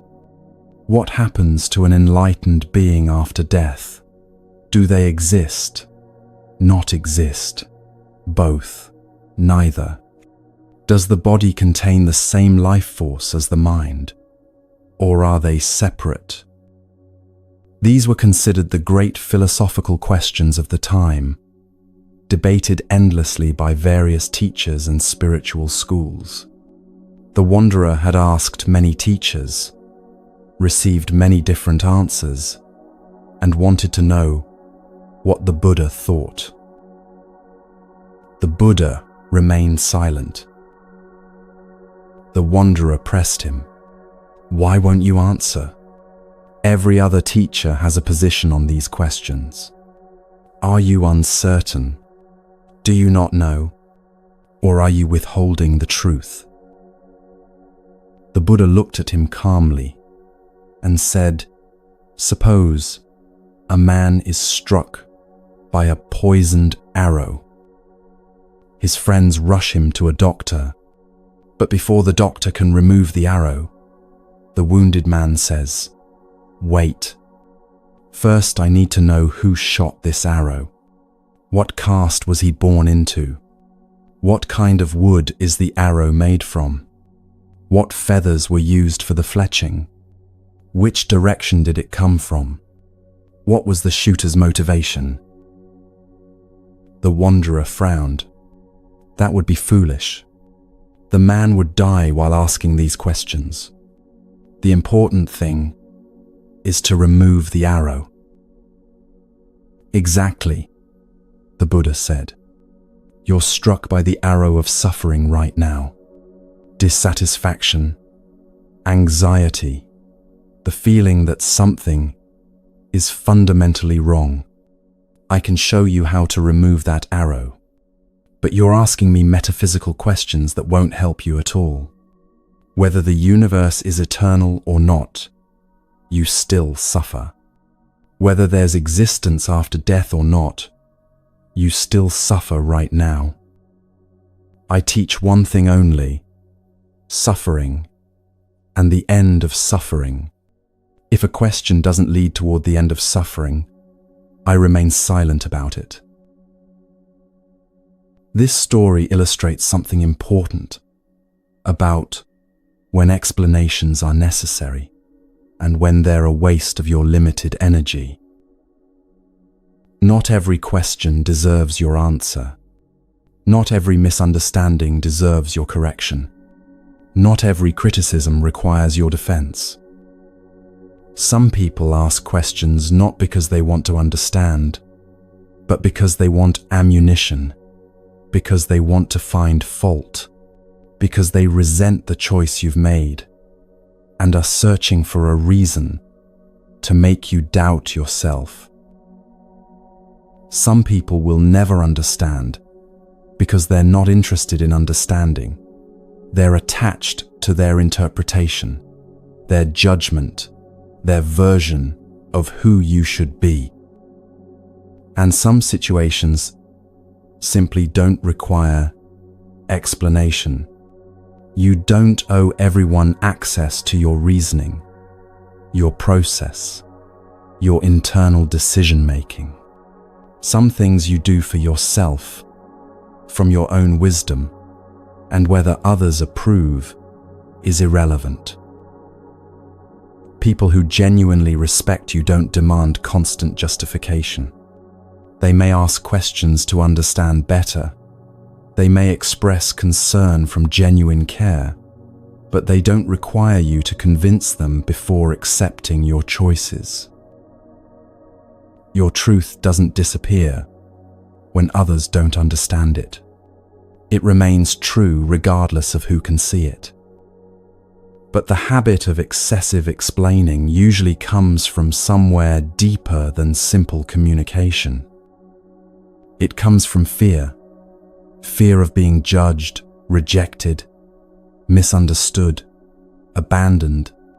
Fear that if people see you as you actually are, making choices that prioritize your own well-being over their comfort, they'll decide you're selfish, cold, wrong. This fear reveals an attachment we explored earlier, the attachment to praise and aversion to blame, the deep discomfort of being disapproved of, the craving for everyone to see you as good.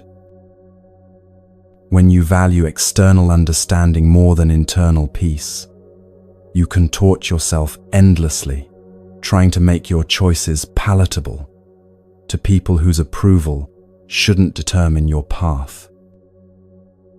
The Buddha taught about finding refuge within, not in the sense of becoming self-centered or arrogant, but in the sense of trusting your own discernment, your own understanding of what creates suffering and what creates peace in your life. When you trust your own intentions, you can let others misunderstand without falling apart. You know why you made the choice you made. You know it came from care for yourself and sometimes for them, even if they can't see it that way. When you value inner peace more than external understanding, you can be misinterpreted without needing to launch an immediate defense. The truth of your motivation exists independent of their interpretation. Misunderstanding is uncomfortable, but it's not catastrophic. Not everyone is meant to walk your path with you. Some people will fundamentally disagree with choices that are right for you, and that's okay. Their path and yours don't have to align. People's reactions to your boundaries, your growth, your choices, these reactions tell you about their inner world, not about your worth. If someone becomes angry when you set a limit, that anger reveals their expectation of unlimited access to you, their discomfort with not being able to control your decisions, their own difficulty with hearing no. If someone withdraws when you stop accommodating them, that withdrawal reveals the relationship was built on what you provided, not on genuine care for who you are. If someone criticizes your choice to prioritize your well-being, that criticism reveals their belief that your needs should come after theirs, or their own inability to make similar choices for themselves. You're not responsible for managing these reactions. You're not obligated to explain until they feel comfortable with your autonomy. When you stop explaining yourself constantly, several things happen. Your relationships become clearer. You quickly see who respects your right to make your own choices versus who only respects choices they agree with. Who trusts your judgment versus who believes they know better than you what you need. Who supports your growth versus who preferred you when you were smaller, more accommodating, less boundaried. Your peace becomes steadier. You stop lying awake, replaying conversations, trying to find the perfect explanation that would have made them understand. You stop carrying guilt for setting boundaries. Stop apologizing for prioritizing your well-being. Stop feeling like you need permission to make choices about your own life. You stop feeling responsible for other people's emotional reactions to your decisions. They feel what they feel. That's their experience to have. You can have compassion for their disappointment without making it your job to eliminate it by abandoning what you need. The Buddha taught about skillful speech as part of the path toward ending suffering. He talked about speaking truthfully, speaking helpfully, speaking at the right time. But he also taught about silence, knowing when not to speak, recognizing when words won't help, understanding that some situations call for quiet presence rather than explanation or defense. Silence can be its own form of wisdom, not the silence of suppression or passive aggression, but the silence of someone who no longer needs to justify their existence to feel worthy. When you stop over-explaining, your inner voice becomes clearer. You're no longer drowning it out with the constant mental rehearsal of how to make yourself acceptable to others. You can hear your own wisdom, your own intuition, your own understanding of what your life requires. You begin living from refuge within, rather than validation without. Your choices come from your own discernment, rather than from what will maintain approval. Your boundaries come from genuine care for your well-being, rather than from fear of what others might think. The Buddha once said something that's often quoted but worth understanding in this context.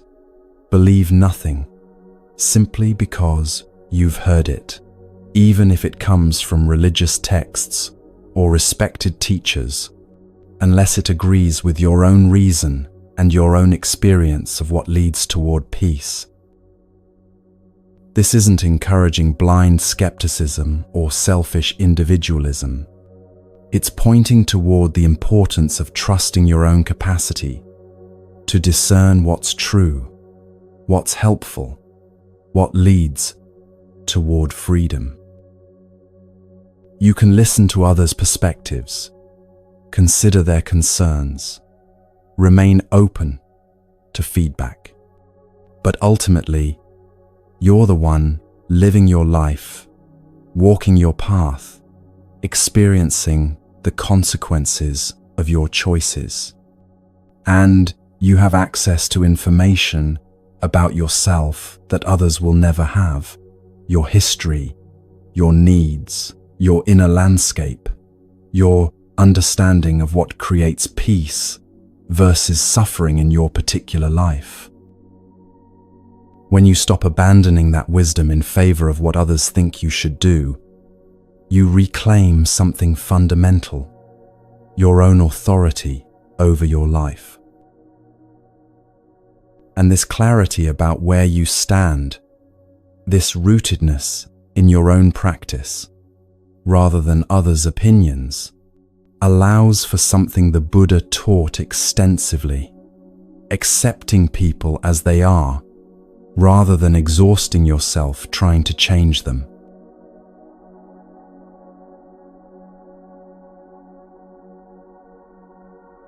There's a particular exhaustion that's different from physical tiredness, different from mental fatigue, from work or study. It's the bone-deep weariness that comes from trying to change someone who has no interest in changing. You invest months, sometimes years, hoping they'll finally see the harm they're causing.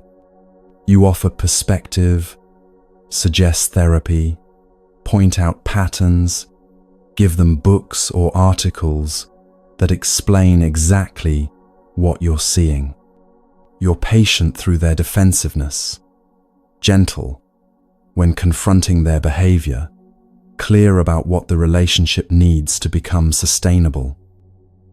You give chance after chance after chance, believing that eventually your care will inspire their transformation. Your patience will create their breakthrough. Your suffering will finally motivate them to do the work they need to do. But transformation doesn't work that way.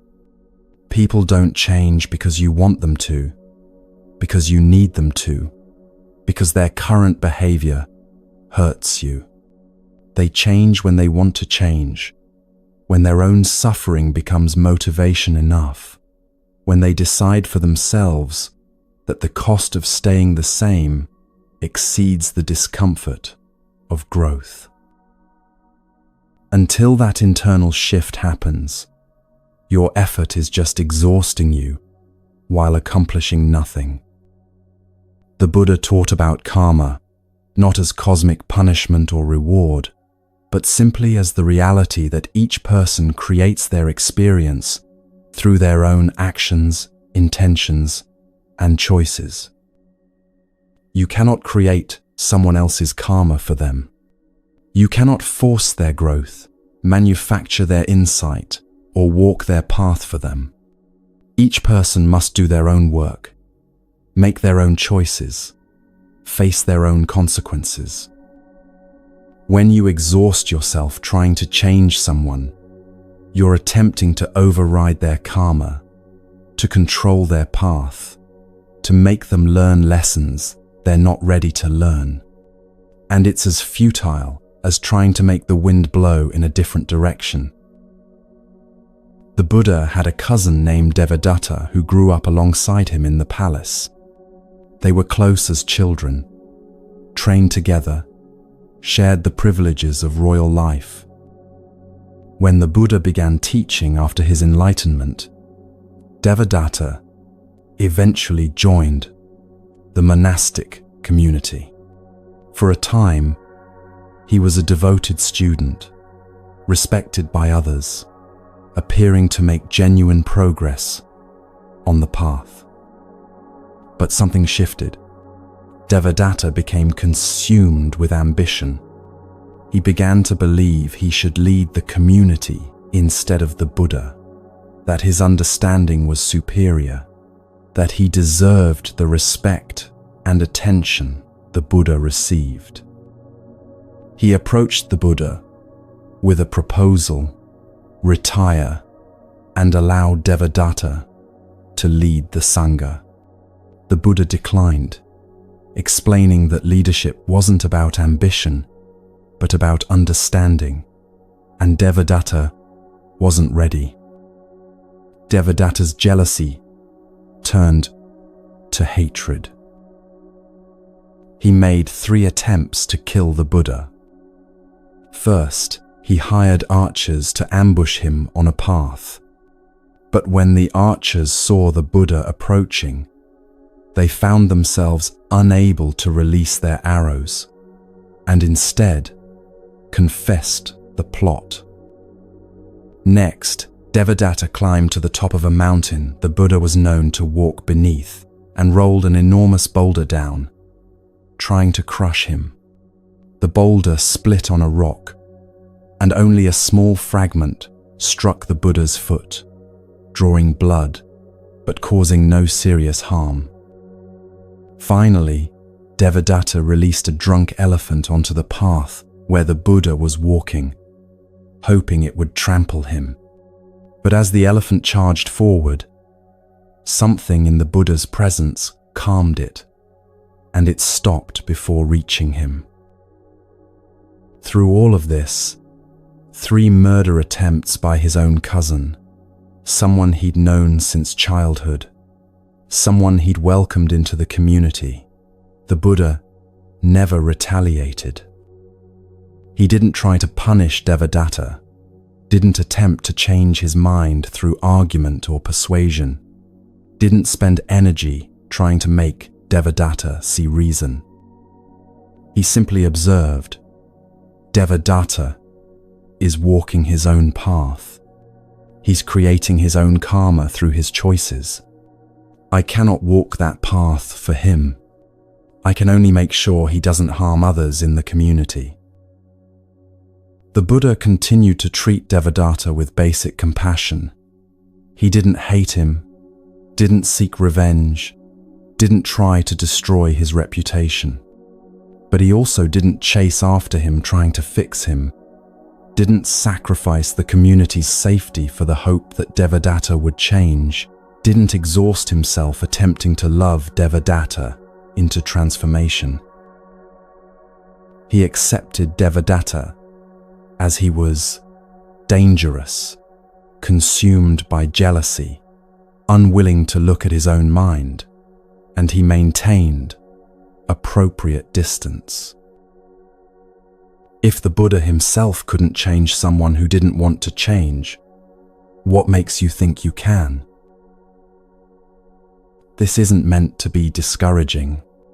It's meant to be liberating. You're not failing when someone doesn't transform in response to your care, your patience, your clear communication about what needs to shift. You're simply encountering the reality that each person creates their own path through their own choices.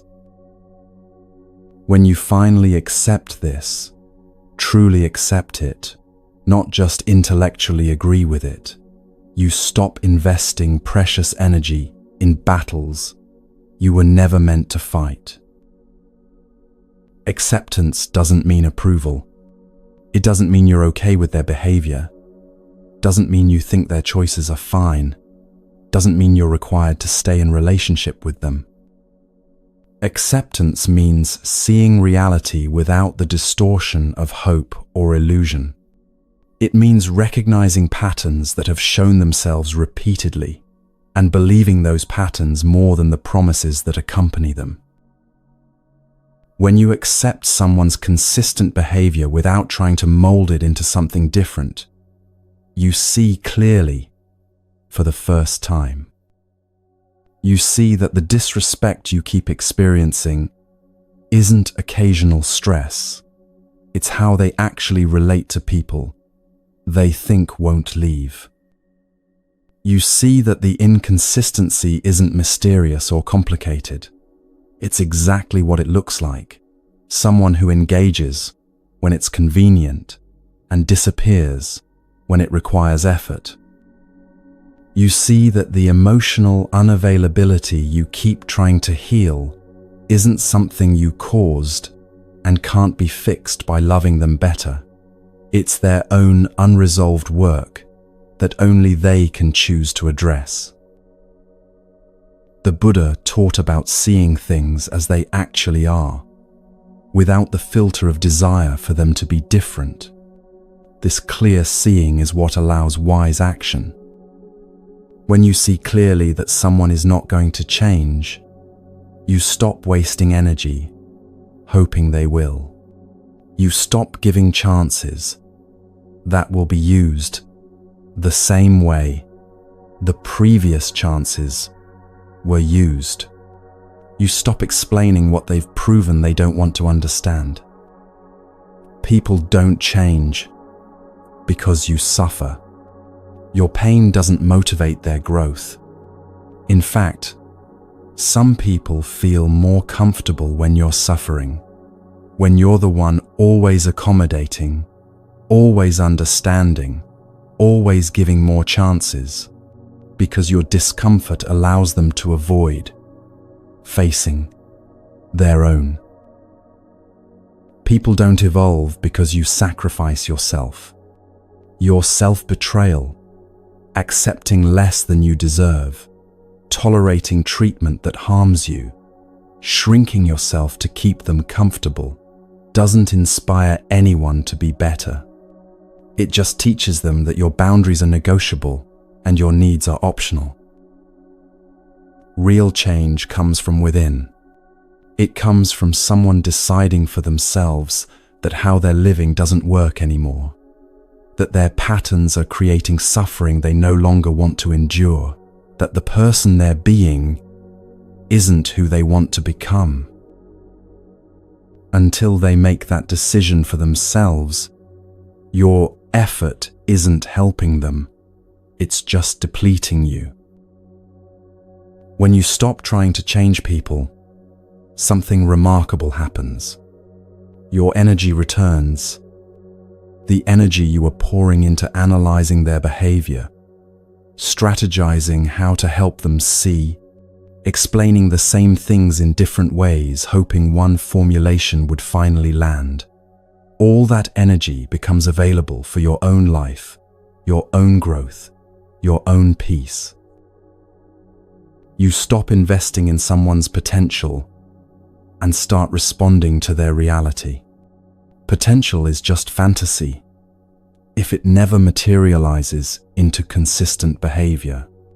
You can acknowledge that someone could be different while accepting that they're choosing not to be.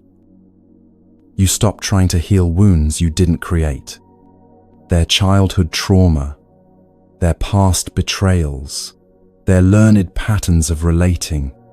These are real and they matter, but they're not yours to fix. You can have compassion for why someone is the way they are, without making it your responsibility to repair them.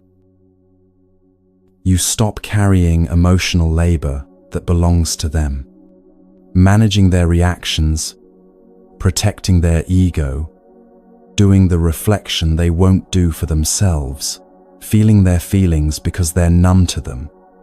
These are responsibilities they need to take on if they want to grow.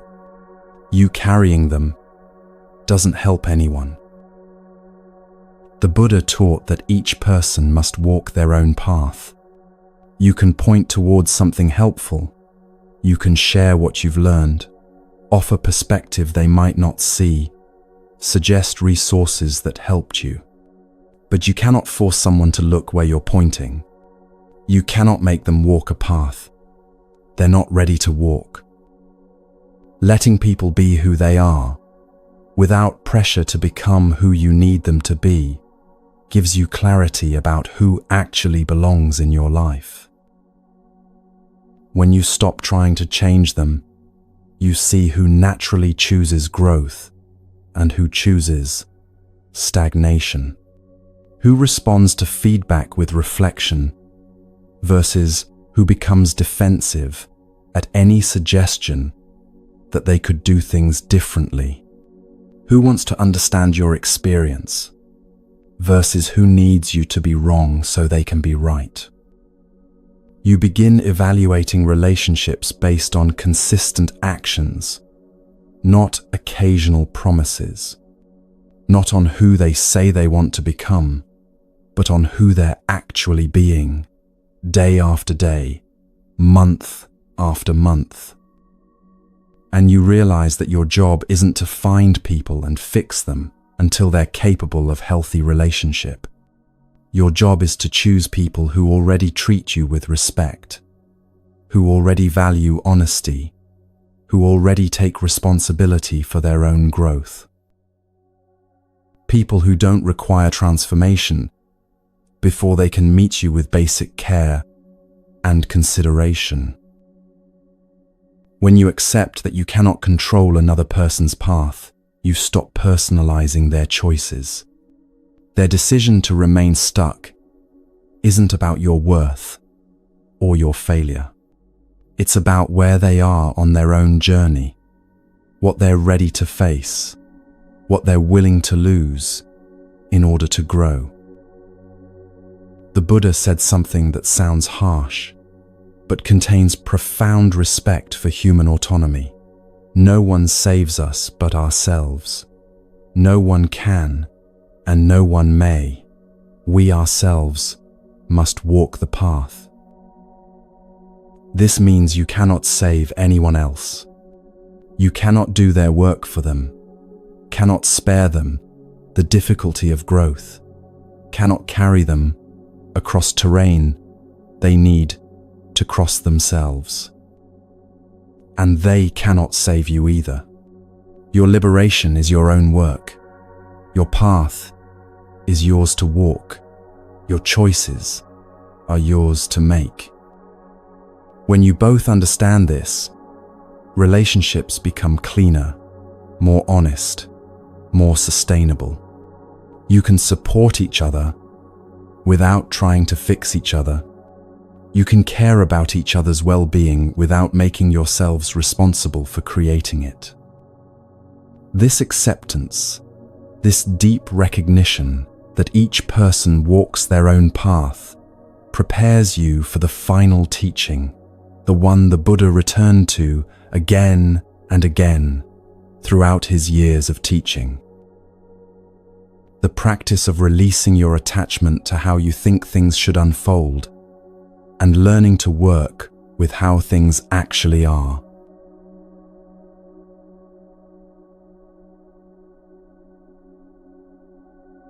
Of all the forms of clinging the Buddha identified, one of the most difficult to release is attachment to how you believe things should unfold.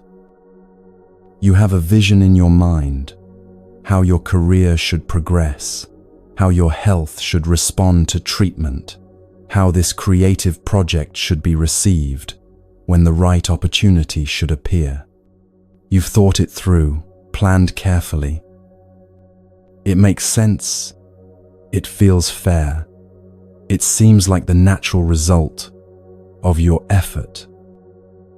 And then reality moves in a completely different direction. The job goes to someone less qualified. The treatment doesn't work as expected. The project you poured yourself into is met with indifference.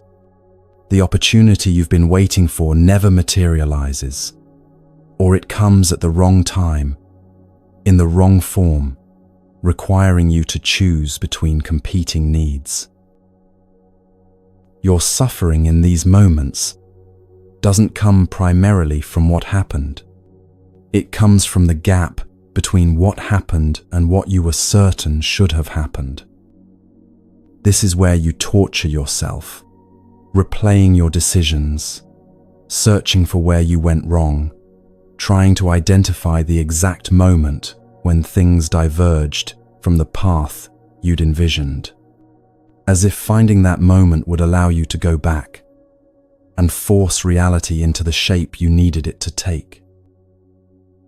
The Buddha taught that this demand for reality to match your expectations is one of the primary sources of ongoing suffering, not because having preferences or goals is wrong, but because you're placing your peace in something fundamentally uncertain, a future that hasn't happened yet, that depends on countless conditions you cannot control. A farmer came to the Buddha during a time of severe hardship. His only ox, the animal he depended on for plowing, for planting, for his entire livelihood, had died suddenly just before the planting season. Without the ox, he couldn't prepare his fields. Without planted fields, his crops failed completely. Then the drought came. Even the farmers with oxen watched their crops wither. But for this farmer, who had nothing planted anyway, the drought felt like mockery. Even if he'd had an ox, even if he'd managed to plant, the drought would have destroyed everything anyway. As if that weren't enough, his wife fell seriously ill. The money he would have used to buy another ox, to purchase seed for the next season, now went to healers and medicine. He came to the Buddha in desperation, his face lined with exhaustion and confusion. "Why is life punishing me?" he asked. "I've worked hard my entire life. I've been honest. I've harmed no one. I've provided for my family. What did I do to deserve this? Why is everything falling apart?" The Buddha looked at him with compassion. "Life isn't punishing you," he said gently. "These are conditions arising from other conditions, not rewards or punishments for your behavior." The farmer shook his head. "But it feels personal. It feels like I'm being targeted, like the universe has decided to destroy everything I've built." "Your ox died from natural causes, old age, perhaps disease, the way all living things eventually die," the Buddha said. "The drought came from weather patterns, from the movement of wind and water, from conditions that existed long before you planted a single seed. Your wife's illness arose from causes in her body, from factors you cannot see or control. These things happened, and they're difficult. The pain of them is real. But you're not suffering just from these events. You're suffering from your belief that life should have been different, that you should have been spared, that your hard work should have guaranteed a different result." The farmer's voice broke. "But I did everything right. I worked hard. I planned well. I deserved success. This shouldn't be happening to me." The Buddha nodded. "You worked with the causes and conditions you could control. Your effort, your honesty, your care for your family.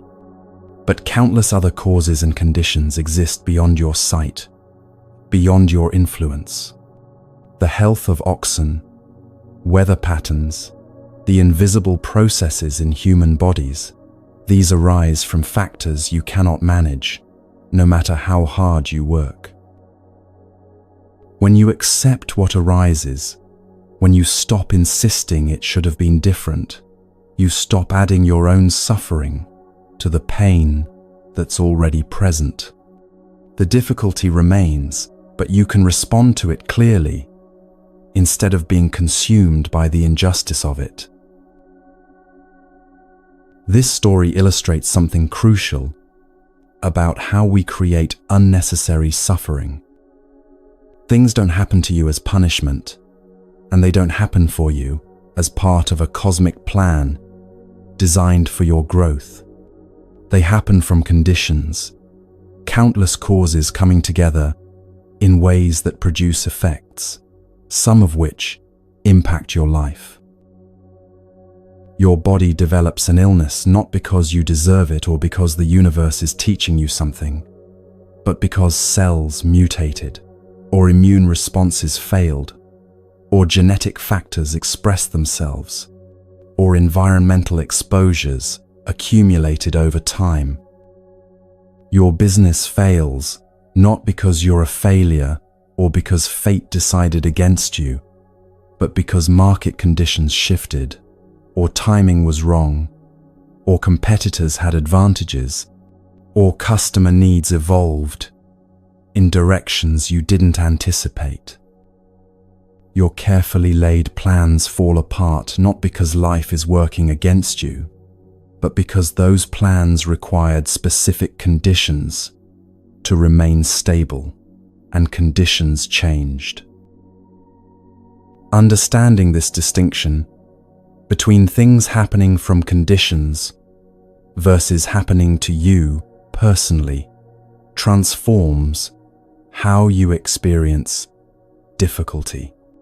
It's still difficult, still painful, still requiring you to adapt, but you're not carrying the additional weight of cosmic injustice, of wondering what you did to deserve this, of feeling betrayed by reality itself. The suffering the Buddha talked about most often isn't the pain of difficult events. It's the suffering you create by demanding that reality be different than it is. When you attach yourself to a specific outcome, you're building your peace on inherently unstable ground. The future hasn't happened yet. It will emerge from conditions, most of which you cannot see or control. But your mind doesn't like uncertainty, so it creates rigid expectations. This treatment will work. This opportunity will come through. This project will succeed. These people will recognize my value. This timeline will hold. You invest emotionally in these expectations as if they're guaranteed, as if your clarity about what should happen has any power over what actually will happen. Then, when reality unfolds differently, when the treatment requires adjustment, when the opportunity goes elsewhere, when the project meets resistance, when recognition doesn't come, when timing shifts, your mind experiences this as a catastrophe rather than as simply what happened. The gap between expectation and reality becomes a source of ongoing torment. You replay everything looking for your mistake, convinced that if you'd just done something differently, reality would have obeyed your plan. But this is the Buddha's point. Reality doesn't obey your plans. It unfolds according to causes and conditions. Some of those causes you can influence. Most of them you cannot. When you cling to specific results, several things happen that make suffering worse. You begin chasing outcomes as if your fundamental worth depends on achieving them. Success becomes evidence that you're valuable. Failure becomes evidence that you're not. Your sense of yourself rises and falls with circumstances you don't control. You fear failure as if it defines you permanently, rather than simply being feedback about what didn't work this time. Each setback feels like a statement about your identity, rather than just information about conditions.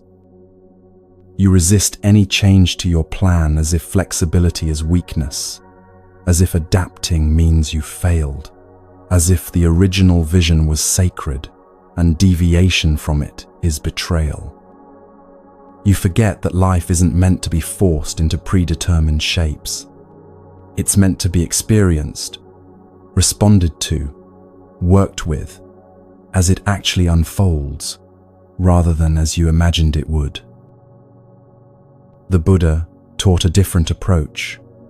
Work with the causes and conditions you can actually influence, and release attachment to specific results. You can influence your intentions, whether you're acting from care or from fear, from honesty or from manipulation, from generosity or from grasping.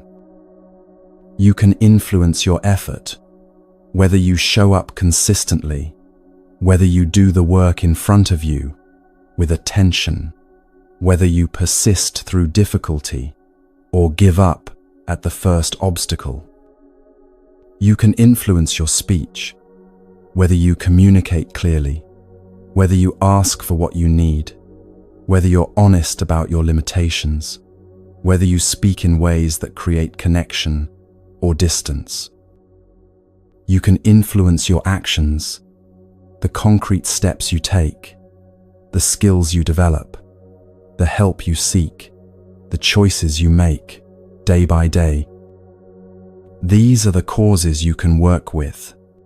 But the results that arise from these causes also depend on countless other conditions: market forces, other people's choices, timing, available resources, biological factors, weather patterns, political situations, technological developments, cultural shifts. You can plant seeds carefully, tend them with attention, water them consistently. But you cannot control whether drought comes, whether unexpected frost arrives, whether insects descend, whether the soil contains what the plant needs to thrive. This doesn't mean abandoning your dreams or goals. It means releasing the desperate grip on exactly how and when they must manifest. You can work towards something without making your peace conditional on achieving it. You can prefer one outcome while remaining open to others. You can hope for specific results without collapsing when different results arrive. When you release attachment to outcomes, your relationship with both success and failure transforms completely. If you succeed, you feel grateful rather than vindicated.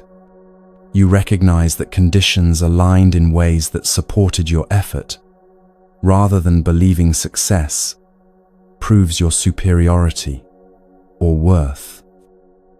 If you fail, you look for what to learn rather than what it means about you. You extract useful information. This approach didn't work under these conditions. This timing wasn't right. These skills need development without making failure an identity. If plans change unexpectedly, you adapt rather than breaking. You ask what's possible now instead of insisting on what should have been possible. You work with the reality in front of you rather than the reality you wanted. If people leave, you release rather than chase. You understand their leaving arose from conditions in them, from factors in their own life that have nothing to do with your value. You feel the sadness without adding the story that you should have been able to make them stay. If timing shifts in ways you didn't anticipate, you trust that you're working with conditions as they actually are, rather than demanding they conform to your schedule. Your peace stops depending on specific results and becomes rooted in something more stable: your capacity to show up, to respond skillfully, to work with what's actually present rather than what you wish were present. This is what the Buddha meant by freedom. Not freedom from difficulty or challenge or disappointment, but freedom from the additional suffering you create by demanding reality be different than it is. The Buddha said something that sounds paradoxical until you experience it. Everything is changeable, everything appears and disappears, and there is no lasting peace until you stop fighting this truth. Peace doesn't come from controlling outcomes.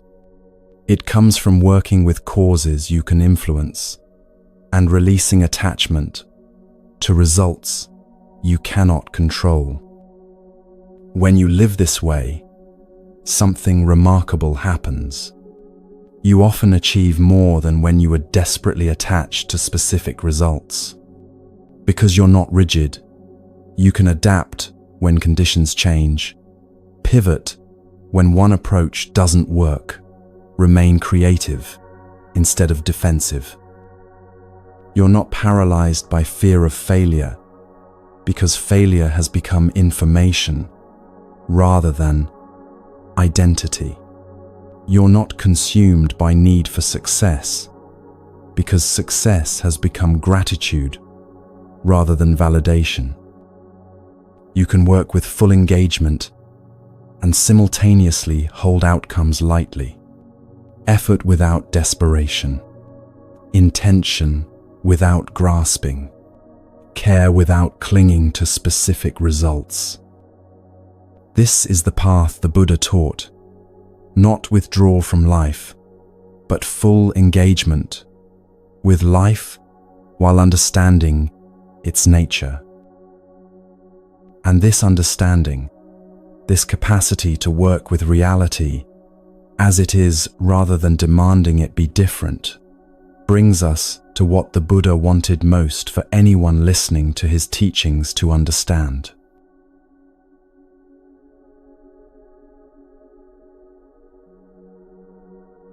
You've walked through 10 teachings tonight, and if you take nothing else with you, take this. Detachment is not the absence of love or care or engagement with life. It's the presence of inner steadiness that allows you to experience everything without being controlled by anything. Nothing outside you was meant to control your inner world. Most of your suffering hasn't come from difficult people or painful situations or disappointing outcomes. It's come from the attachments you built around them, the demands, the expectations, the desperate need for things to be different than they are. When attachment loosens, pain becomes manageable. It's still there when it needs to be, but it doesn't consume you. The Buddha's final words to his students were simple: work out your own liberation with diligence. He couldn't walk the path for them. No teacher can. All anyone can do is point the direction and trust you to take the steps yourself. You can love deeply without losing yourself in people. You can care without clinging to outcomes. You can feel grief without being destroyed by it. You can want things without breaking when they don't arrive.